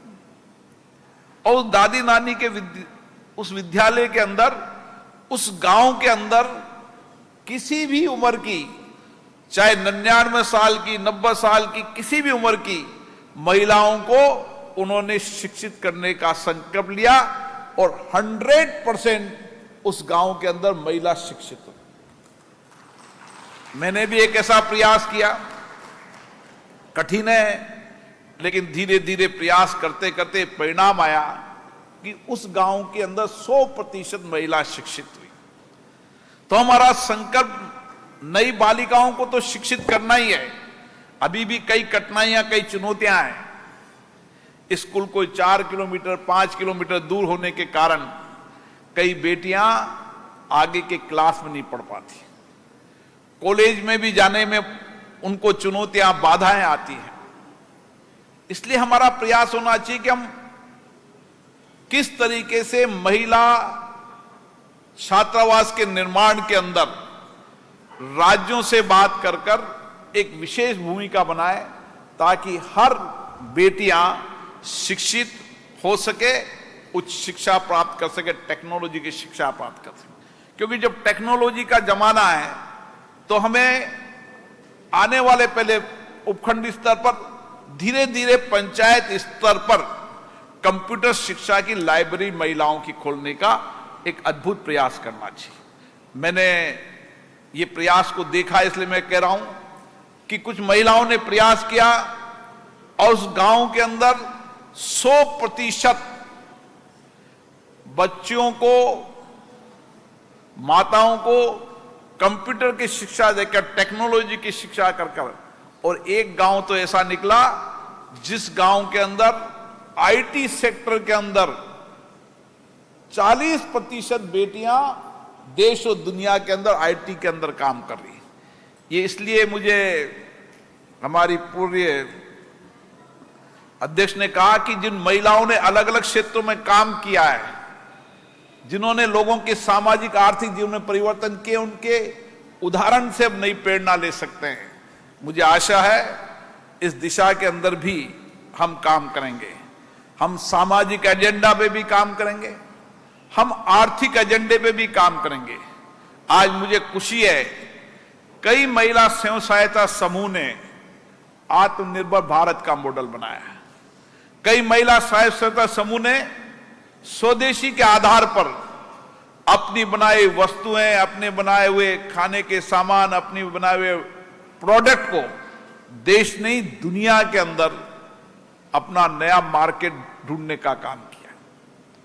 जब महिलाएं आर्थिक स्वावलंबन होगी, जितनी महिलाएं आर्थिक अस्वावलंबन होगी, सामाजिक स्तर बढ़ेगा, उतना ही विकसित भारत के कदम हमारे बढ़ते जाएंगे।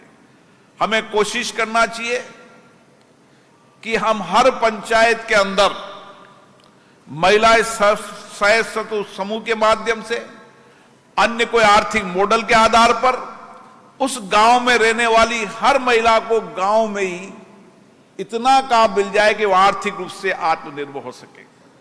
और इसलिए आर्थिक एजेंडे के मॉडल को भी राज्य सरकारों से मिलकर संसदीय समितियों को कुछ बेहतर मॉडल बनाने का प्रयास करना चाहिए। जब हम आर्थिक स्वावलंबन होंगे, सामाजिक हमारी आत्मनिर्भर होगी, तकनीकी रूप से हम समृद्ध होंगे, तो विकसित भारत के कदम की ओर बढ़ाएंगे। इसलिए महिला नेतृत्व आज देश के अंदर नई दिशा, नया दृष्टिकोण दे रहा है। केवल महिला नेतृत्व दृष्टिकोण ही दे रहा, हमारी आर्थिक सामाजिक क्षेत्र के अंदर बदलाव में विशेष भूमिका निभा रहा है।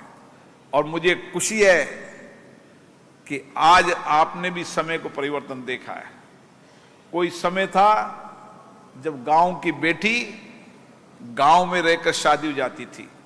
आज गांव की बेटी देश और प्रदेश और दुनिया के अंदर नेतृत्व कर रही है। ये बदलाव हमने हमारी आंखों से देखा है, लेकिन हमारा सपना बड़ा, हमारा लक्ष्य बड़ा है, हमारा विचार दृष्टिकोण बड़ा है। हमें बहुत दिनों तक इंतजार नहीं करना, हमें तेजी से काम करना है, हमें संकल्पित होकर काम करना है और जल्दी उन लक्ष्यों और संकल्पों को पहुंचाना है, क्योंकि देश और प्रदेश ने हमें नेतृत्व दिया है। और इसलिए हमारी जिम्मेदारी बन जाती है कि जो नेतृत्व की क्षमता में दी है, उसका लाभ समाज की अंतिम महिला को मिले, यही हमारा संकल्प होना चाहिए। क्योंकि हमें चुना है, जनता ने बहुत अपेक्षाओं के साथ चुना है। हमारी अपेक्षाएं, हमारा संकल्प और गहरा होना चाहिए। मुझे आशा है जब सब जनप्रतिनिधि लोग, डेमोक्रेसी के अंदर सब जनप्रतिनिधि, पंच से लेकर सरपंच से लेकर पंचायत समिति से लेकर जिला परिषद, नगर पालिका, हमारा डेमोक्रेटिक सिस्टम गांव से लेकर संसद तक है। इसलिए हमें प्रयास करना चाहिए कि हमारे इस लोकतांत्रिक सिस्टम को में महिला नेतृत्व को हम और तेजी से विकास की ओर बढ़ाएं। हमारा महिला नेतृत्व गांव के अंदर सरपंच हो तो जो महिला नेतृत्व ने सरपंच के आधार पर उस गांव के अंदर जो सामाजिक आर्थिक परिवर्तन किया, उसके मॉडल को प्रदेश के अंदर बताएं, ताकि और महिला सरपंचों को उनसे प्रेरणा मिले। जो गांव की पंच है, उस पंच ने जो कुछ भी सामाजिक आर्थिक स्वास्थ्य के मॉडल पर जो परिवर्तन किया, उसका बनाए। प्रधान है, जिला परिषद सदस्य है, जिला प्रमुख है, नगर पालिका अध्यक्ष है, इन सब जनप्रतिनिधियों को क्योंकि हम डेमोक्रेसी के इस पिलर के रूप में काम कर रहे हैं। इसलिए हमारा डेमोक्रेटिक सिस्टम, जो महिलाओं का नेतृत्व किसी राज्य में 33% है, किसी राज्य में 50% है, हमारा नेतृत्व इतना बड़ा है। आने वाले समय के अंदर प्रधानमंत्री जी ने कहा है कि देश के अंदर विधानसभा, लोकसभा में 33% हमारा नेतृत्व होगा। और हमेशा प्रधानमंत्री जी का मत विचार रहता है कि हम हर देश की महिलाओं को आर्थिक स्वावलंबन से खड़ा करें, उनकी आर्थिक सहभागी हो, महिलाओं के कार्यबल में विस्तार हो, कौशल और कुशलता, जितनी महिलाओं में स्किल्स तेजी से सीखती हैं, पुरुष इतनी तेजी से नहीं सीखते। इसलिए हमारी कौशल कुशलता के अंदर हमें जन्म से ही, स्वभाव से ही, कार्य से ही हमारी कौशलता अद्भुत है, हमारा धैर्य अद्भुत है, हमारा विवेक अद्भुत है, हमारा आत्मविश्वास, हमारा संकल्प अद्भुत है। ये भारत की महिलाओं में है। और इसीलिए आपसे देश को बहुत बड़ी अपेक्षाएं हैं और उन अपेक्षाओं को पूरा करने की जिम्मेदारी आप पर है।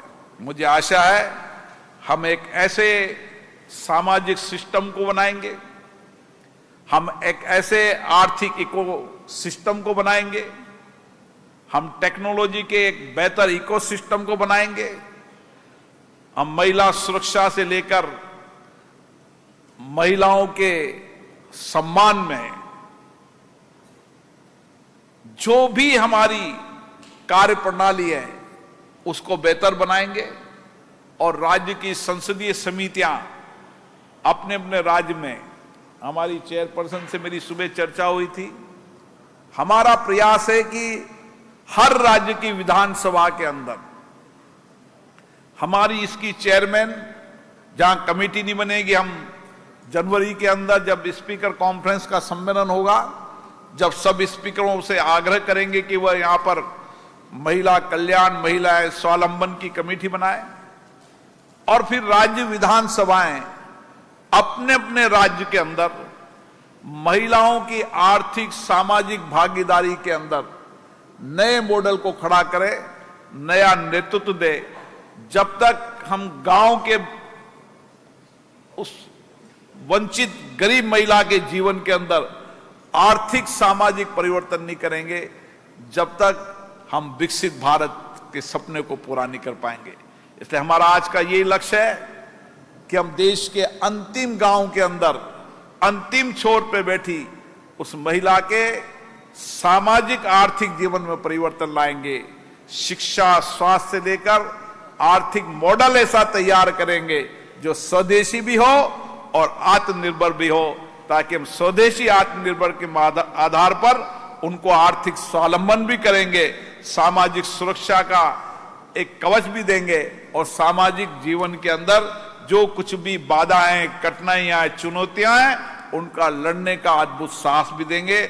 आपके 2 दिन के अधिवेशन में जो सारगर्भित चर्चा हुई, जो अनुभव, बेस्ट प्रैक्टिसेस साझे हुए, निश्चित रूप से इस दस्तावेज को लेकर हम आगे बढ़ेंगे और देश में हम सब इस संकल्प के साथ कि हमें विकसित भारत बनाना है, आत्मनिर्भर भारत बनाना है, इसके लिए हमारी सक्रिय भागीदारी होगी।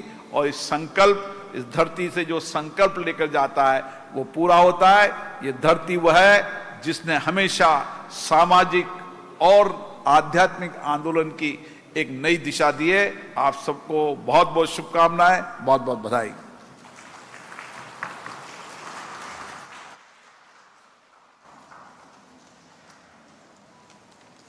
Dhanyawad, sir. Thank you very much. I now request His Excellency Sri S. Abdul Nazeer ji, Honorable Governor Andhra Pradesh, to give the valedictory address.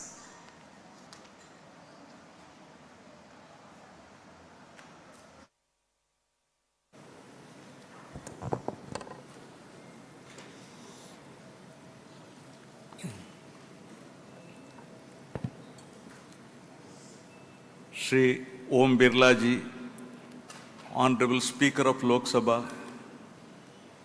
Shri Harivansh Narayan Singh Ji, Honorable Deputy Chairman of Rajya Sabha, Shri C.H. Ayyana Patrudu Garu, Honorable Speaker, Andhra Pradesh Legislative Assembly, Shri Kanumuru Raghurama Krishna Raju Ji, Deputy Speaker, Andhra Pradesh Legislative Assembly, Dr. D.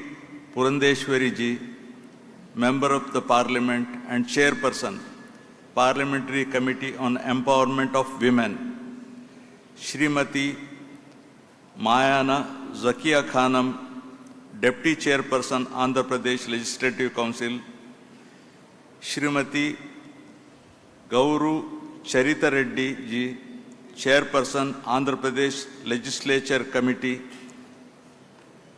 distinguished members of the Committee on Empowerment of Women, Welfare of Women of Parliament, and State and UT legislatures, elected representatives from all over the country attending the conference, esteemed guests, ladies and gentlemen, members of the media, Andiriki Namaskaram.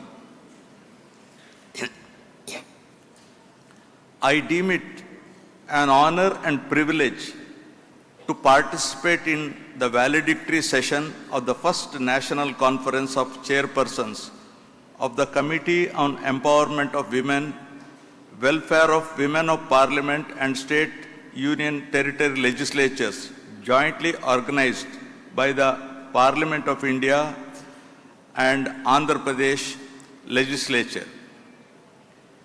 I am glad the organizers have chosen the holy city of Tirupati as the venue of this prestigious conference of national importance, and I hope all the delegates attending the conference have had a pleasant stay in the city. The Committee on Empowerment of Women, constituted on 29th April 1997 during the 11th Lok Sabha, marked a significant milestone in advancing women's empowerment in the country. I am happy to learn that the committee has made impactful contributions and its recommendations in Parliament have played a pivotal role in shaping government policies and driving a meaningful change. The committee's journey has shown that sustained advocacy coupled with thoughtful policy making can be a catalyst for building a more inclusive and resilient democracy. Women's empowerment is not just for women. Women's empowerment is not just for women. It is a promise to liberate the society as a whole, bringing us closer to a more egalitarian society, a more representative democracy, and a more inclusive citizenship. As Maya Angelou, an American poet, once said, and I quote, "Each time a woman stands for herself, each time a woman stands for herself, she stands for all women."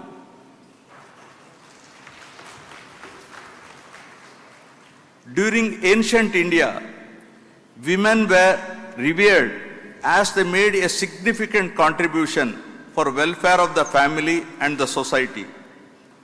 Women were given a high status within the society and they were provided the opportunities to attain intellectual and spiritual knowledge. The system of sati and child marriage were not prevalent in those days. In Rigvedic society, women were admired and well respected. The following Sanskrit shloka from Manusmriti emphasizes the importance of respecting and honoring women. Yatra naryasti pujyante ramante tatra devataha. Yatrei tastuna pujyante sarvatra palakriya. meaning where women are honored, divinity flourishes there, right? Where women are dishonored,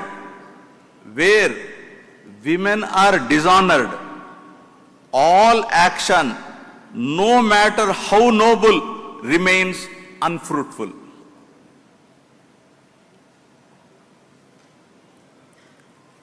Although religion played a significant role in ancient Indian society, equal emphasis was given to education through religious scriptures.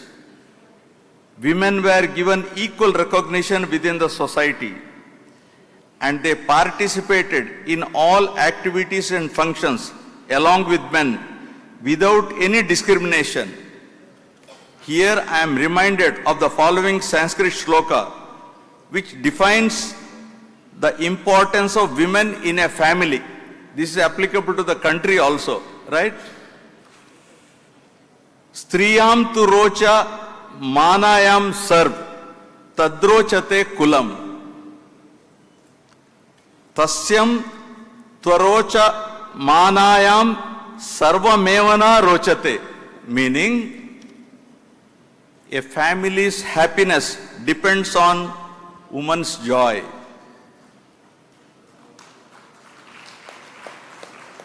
When she is happy,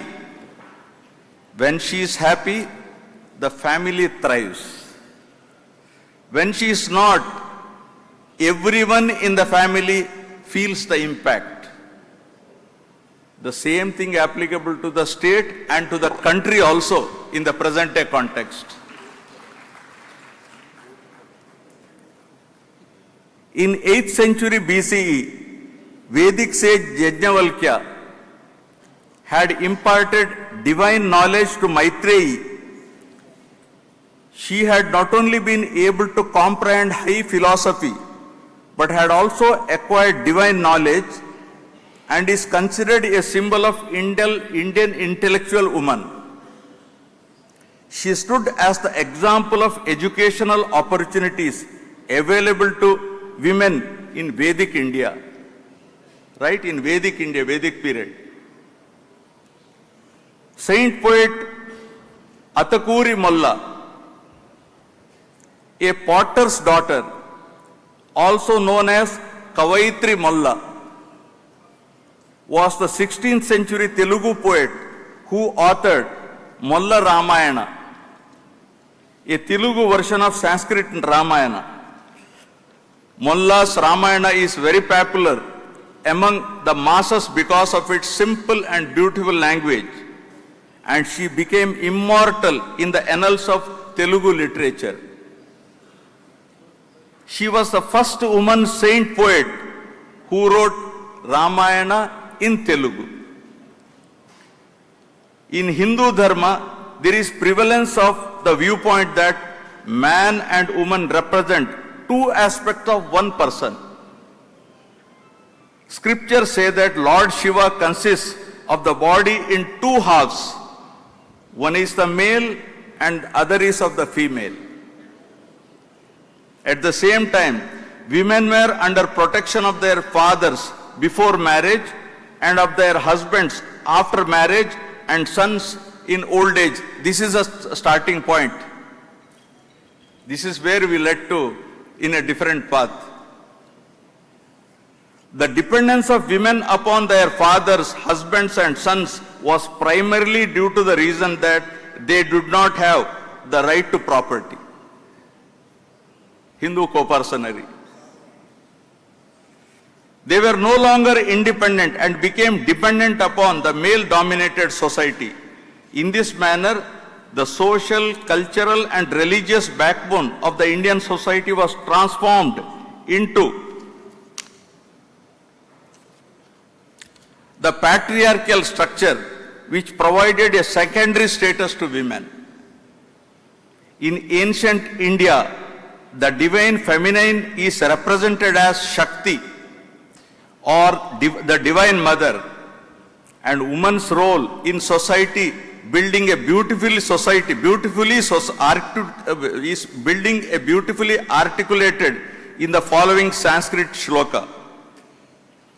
Nari asya samajasya kushala vastukara asti, meaning woman is the perfect architect of the society.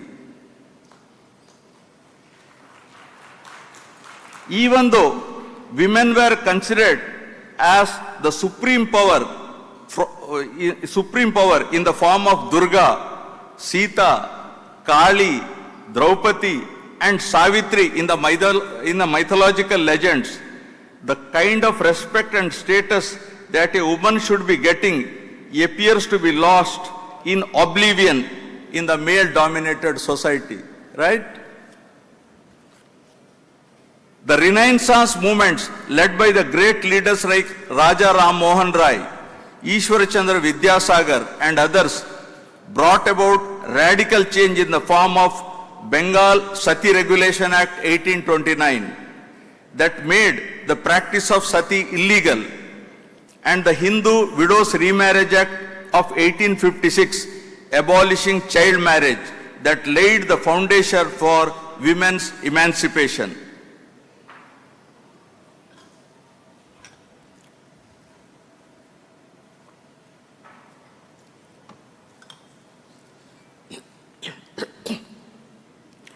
The Constitution of India treats all citizens of India as equal, and women's rights are upheld through the fundamental rights. The principle of gender equality enshrined in the Indian Constitution in its preamble, fundamental rights, fundamental duties, and directive principles. The Constitution not only guarantees equality to women, but also empowers the state to adopt measures of positive discrimination in favor of women. The ancient Greek philosopher Heraclitus once said, and I quote, "The only constant in life is change. The only thing that is permanent in this world is change." Gradually, the society started changing for the better, and women started breaking the glass ceiling by making an entry into politics, government services, research, science and technology, engineering, and law. With the emergence of modern corporate sector, women started giving a tough competition to men by entry into the corporate world. Rani of Jhansi, Rani Lakshmibai, Begum Hazrat Mahal, Savitri Bai Phule, Sarojini Naidu, Razia Sultan, Ahalya Bai Holkar, Aruna Asaf Ali are some of the women who reached greater echelons and became an inspiration and role model for women of this generation. Following a Supreme Court ruling in 2020 that deemed a blanket restriction on women officer access to permanent commissioner as discriminatory and a violation of their fundamental right to equality, the Indian Army started granting permanent commission to women officers by allowing them to serve until retirement, which is a welcome step. Through this landmark judgment, the Supreme Court addressed gender-based discrimination in the defense services. The 2005 amendment to Hindu Succession Act gave equal right to Hindu women in the co-parcenary property also by treating them as co-parceners. And I am lucky to be a part of that judgment which dealt with this.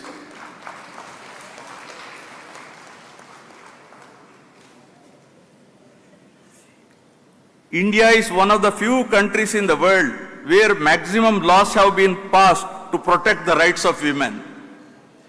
Through a series of landmark judgments, the Supreme Court has consistently upheld the principles of equality, dignity, and non-discrimination, addressing critical issues such as women's right to property, women's workplace rights, personal autonomy, protection from violence, and access to justice. These judgments have not only shaped the legal landscape, but have also strengthened the social fabric by ensuring a more inclusive and equitable future for women.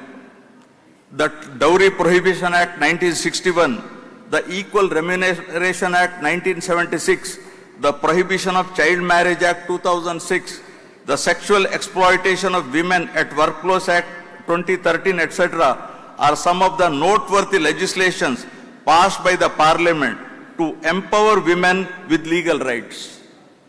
The Supreme Court also interpreted the provisions of Protection of Women from Domestic Violation Act 2005 to ensure that women in domestic relationships are adequately protected even after the death of their spouses. The Vishaka guidelines laid down by the Supreme Court in 1977 put the onus on the employers to provide a safe working environment for women. In a landmark judgment delivered in 86, Mary Roy's case, the Supreme Court held that women were entitled to an equal share in their father's property.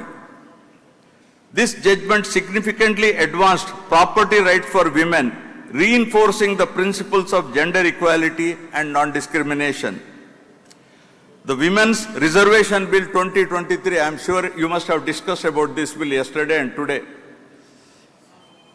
also known as Nari Shakti Bandhan Adhiniyam, is a historic legislation culminating into Women's Reservation Act 2023. The bill aims to reserve 1/3 of the seats in the Loksabha, state legislative assemblies and Delhi Legislative Assembly for women. This bill was passed by the Parliament in December 2023. The reservation will be implemented after the completion of the delimitation process and census.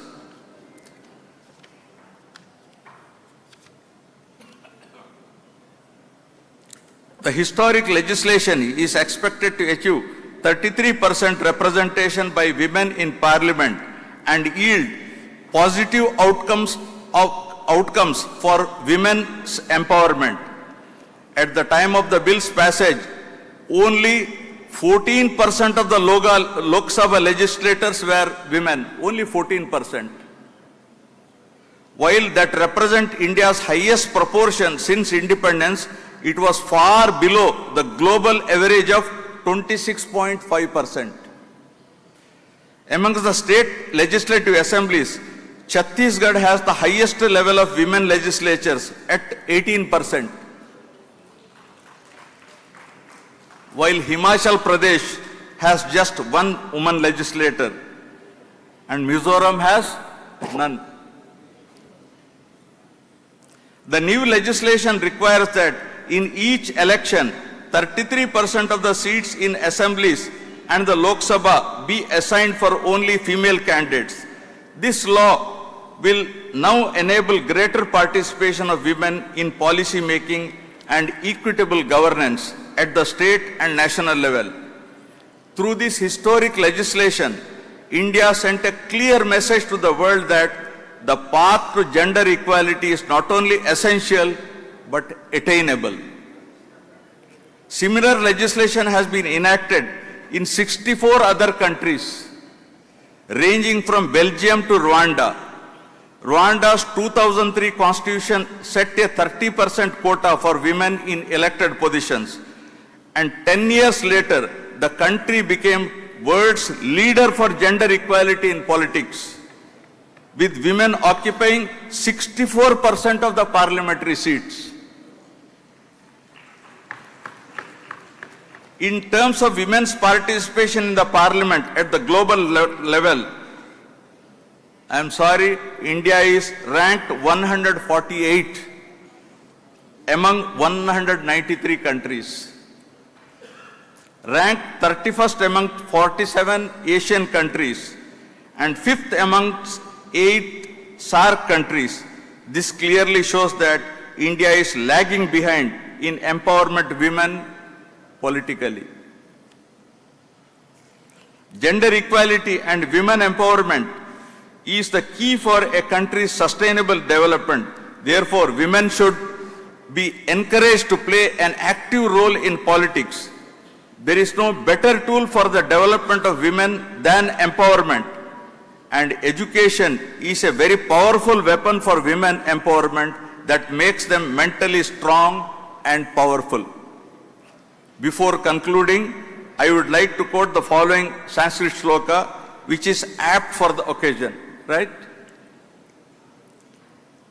Atulam tatra tatteja sarvadeva sharirajam ekasta tadahonnari vyapa lokatrayam tvisha, meaning the incomparable radiance that was born from all gods,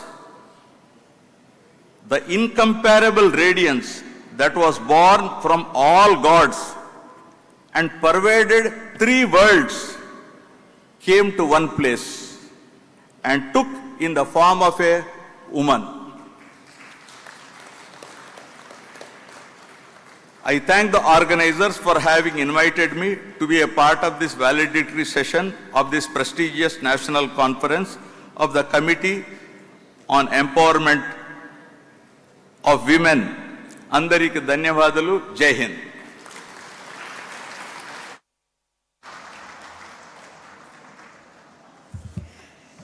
Thank you very much, sir. That was certainly very, very inspiring. Thank you very much. On that note, ladies and gentlemen, I would like to make a very special announcement. On behalf of Shri Bojjula Venkata Sudhir Reddy Garu, Member of Legislative Assembly, Sri Kalahasti Constituency, along with his spouse, would like to present ethnic handloom saris to our esteemed delegates who have graced this conference. They will be presenting them to you in person today. And now I request Sri Raghuram Krishnaraju Garu, Deputy Speaker, to propose the vote of thanks.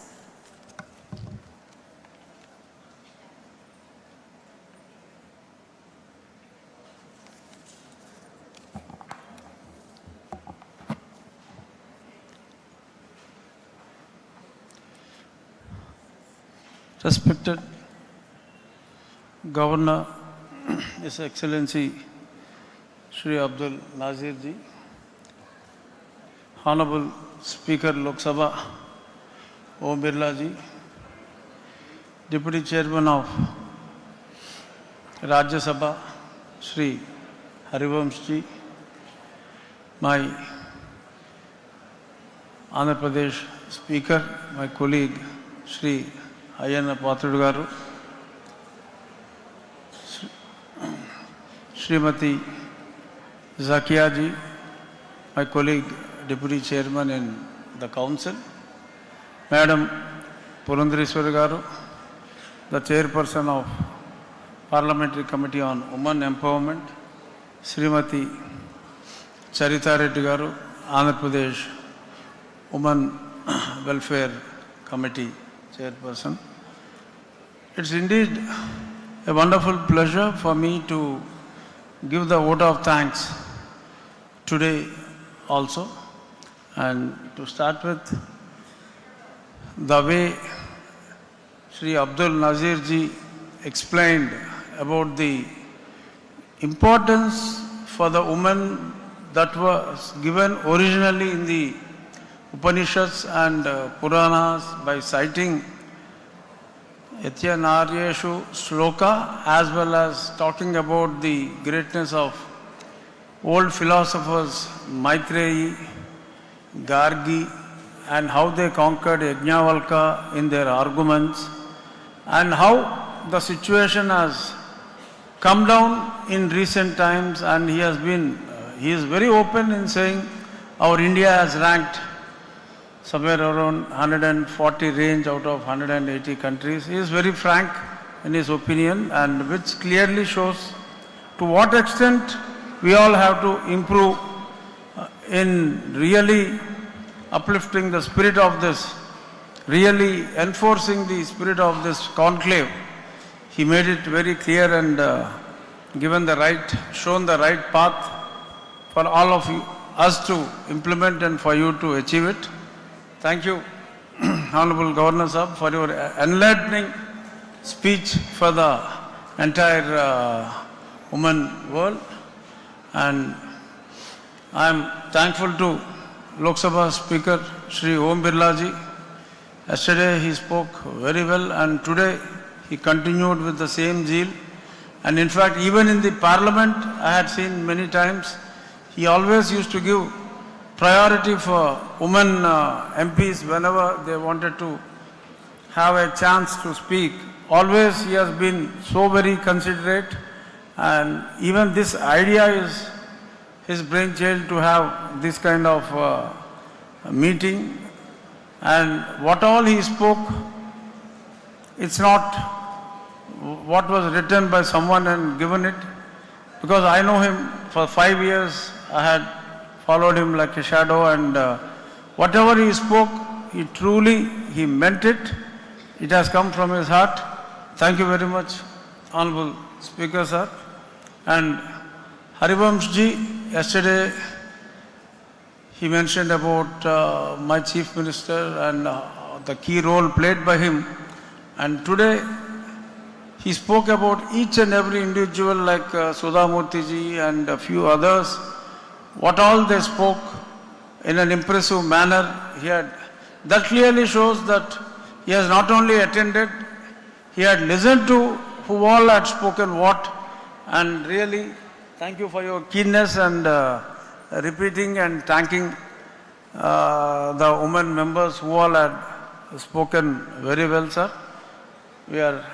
Your presence has really added, from Rajya Sabha attending this, has really added glory to this great seminar. And my boss, Ayyana Patragaru, as usual, is always a live wire. And of course today he did not comment on many issues. He has been somewhat sober today. Thank you very much, sir. And Purandareswari Garu, always she speaks so well, and she is not only educated, and she speaks so well, and what all she spoke now about the women empowerment. My Honorable Speaker sir was telling, it is not only to talk, you will have to implement, but she strongly responded by saying it is your duty to implement all those things. And certainly we will ensure, madam, my Speaker sir, and we all will try to do our best to whatever extent we can do that. And my thanks to Zakia madam for attending this function, and Sarita Garu, she spoke very well yesterday as well as today about the women empowerment.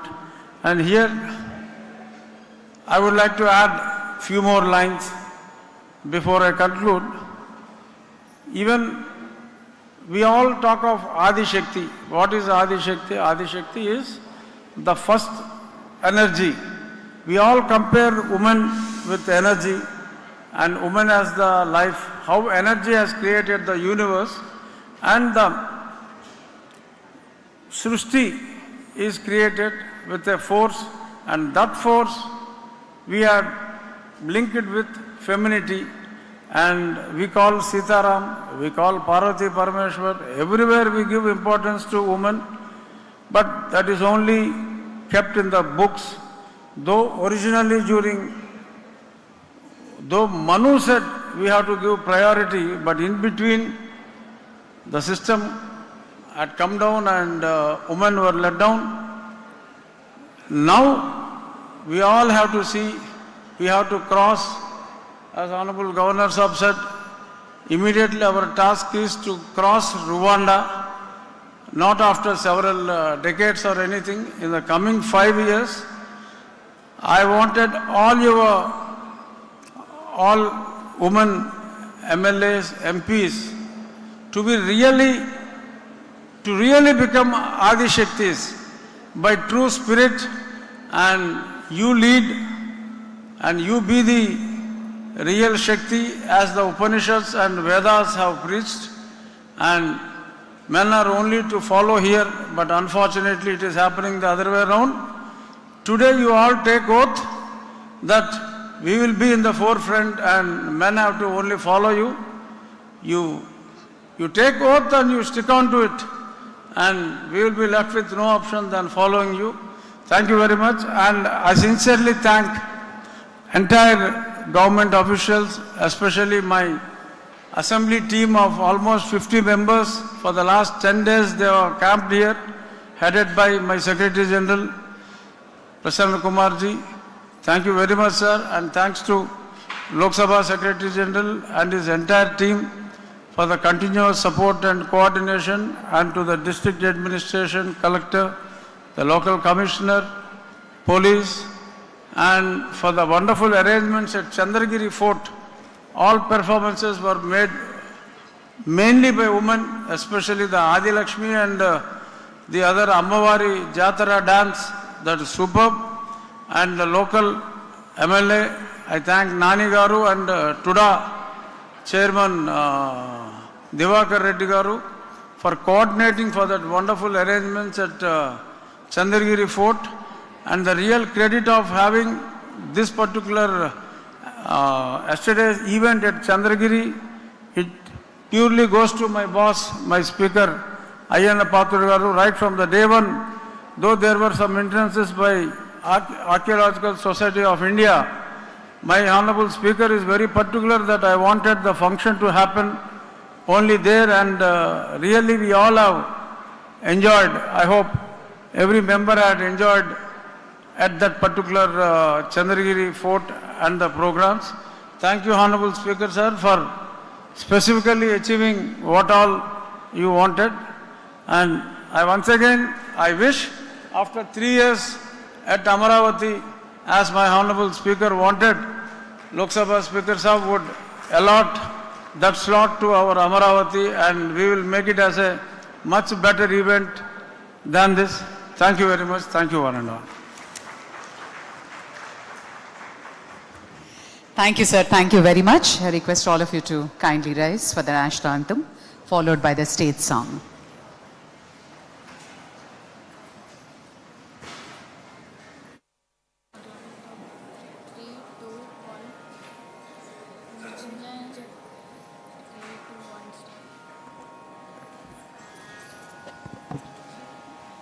Jana Gana Mana अधिनायक जय हे भारत भाग्य विधाता पंजाब सिंधु गुजरात मराठा द्राविड़ उत्कल बंगा विंध्य हिमाचल यमुना गंगा उच्चल जलधि तरंगा तव शुभ नामे जागे तव शुभ आशीष मागे गाहे तव जय गाथा जनगण मंगल दायक जय हे भारत भाग्य विधाता जय हे जय हे जय हे जय जय जय जय हे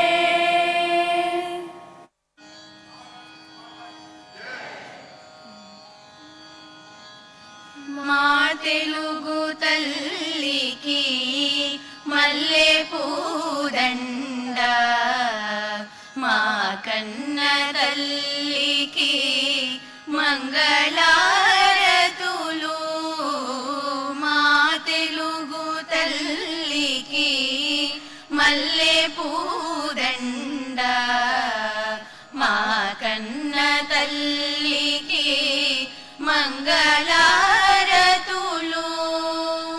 కడుపులో బంగారు కనుచూపులో కరుణ సిరునవ్వులో సిరులు దొరలించు మా తల్లి మా తెలుగు తల్లికి మల్లె పూదండ మా కన్న తల్లికి మంగళారతులు గలగల గోదారి కదలిపోతుంటేను బిరబిరా కృష్ణమ్మ పరుగులెడుతుంటేను బంగారు పంటలే పండుతాయి మురిపాల ముత్యాలు దొరలుతాయి మా తెలుగు తల్లికి మల్లె పూదండ మా కన్న తల్లికి మంగళారతులు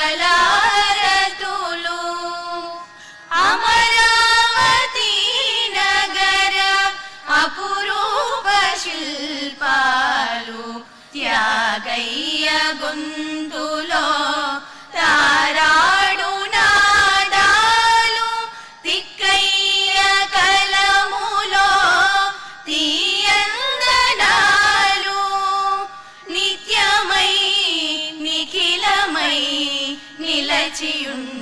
నిలచియుండేదాక రుద్రమ్మ భుజ శక్తి మల్లమ్మ పతి భక్తి తిమ్మరు సుధీయుక్తి కృష్ణరాయల కీర్తి మా చెవులు రింగుమని మారు మ్రోగేదాక నీ ఆటలే ఆడుతాం నీ పాటలే పాడుతాం జై తెలుగు తల్లి జై తెలుగు తల్లి జై తెలుగు తల్లి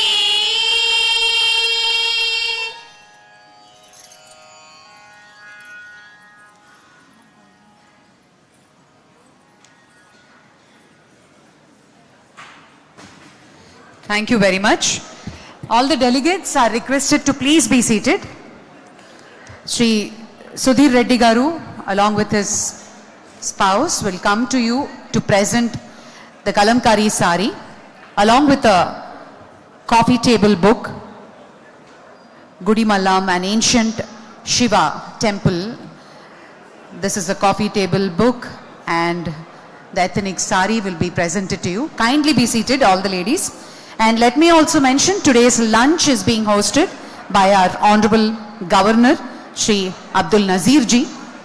And post-lunch, we shall be leaving to Sri Kalahasti, the ancient temple. After the darshan and shopping in Sri Kalahasti, you will be dropped back here, and the dinner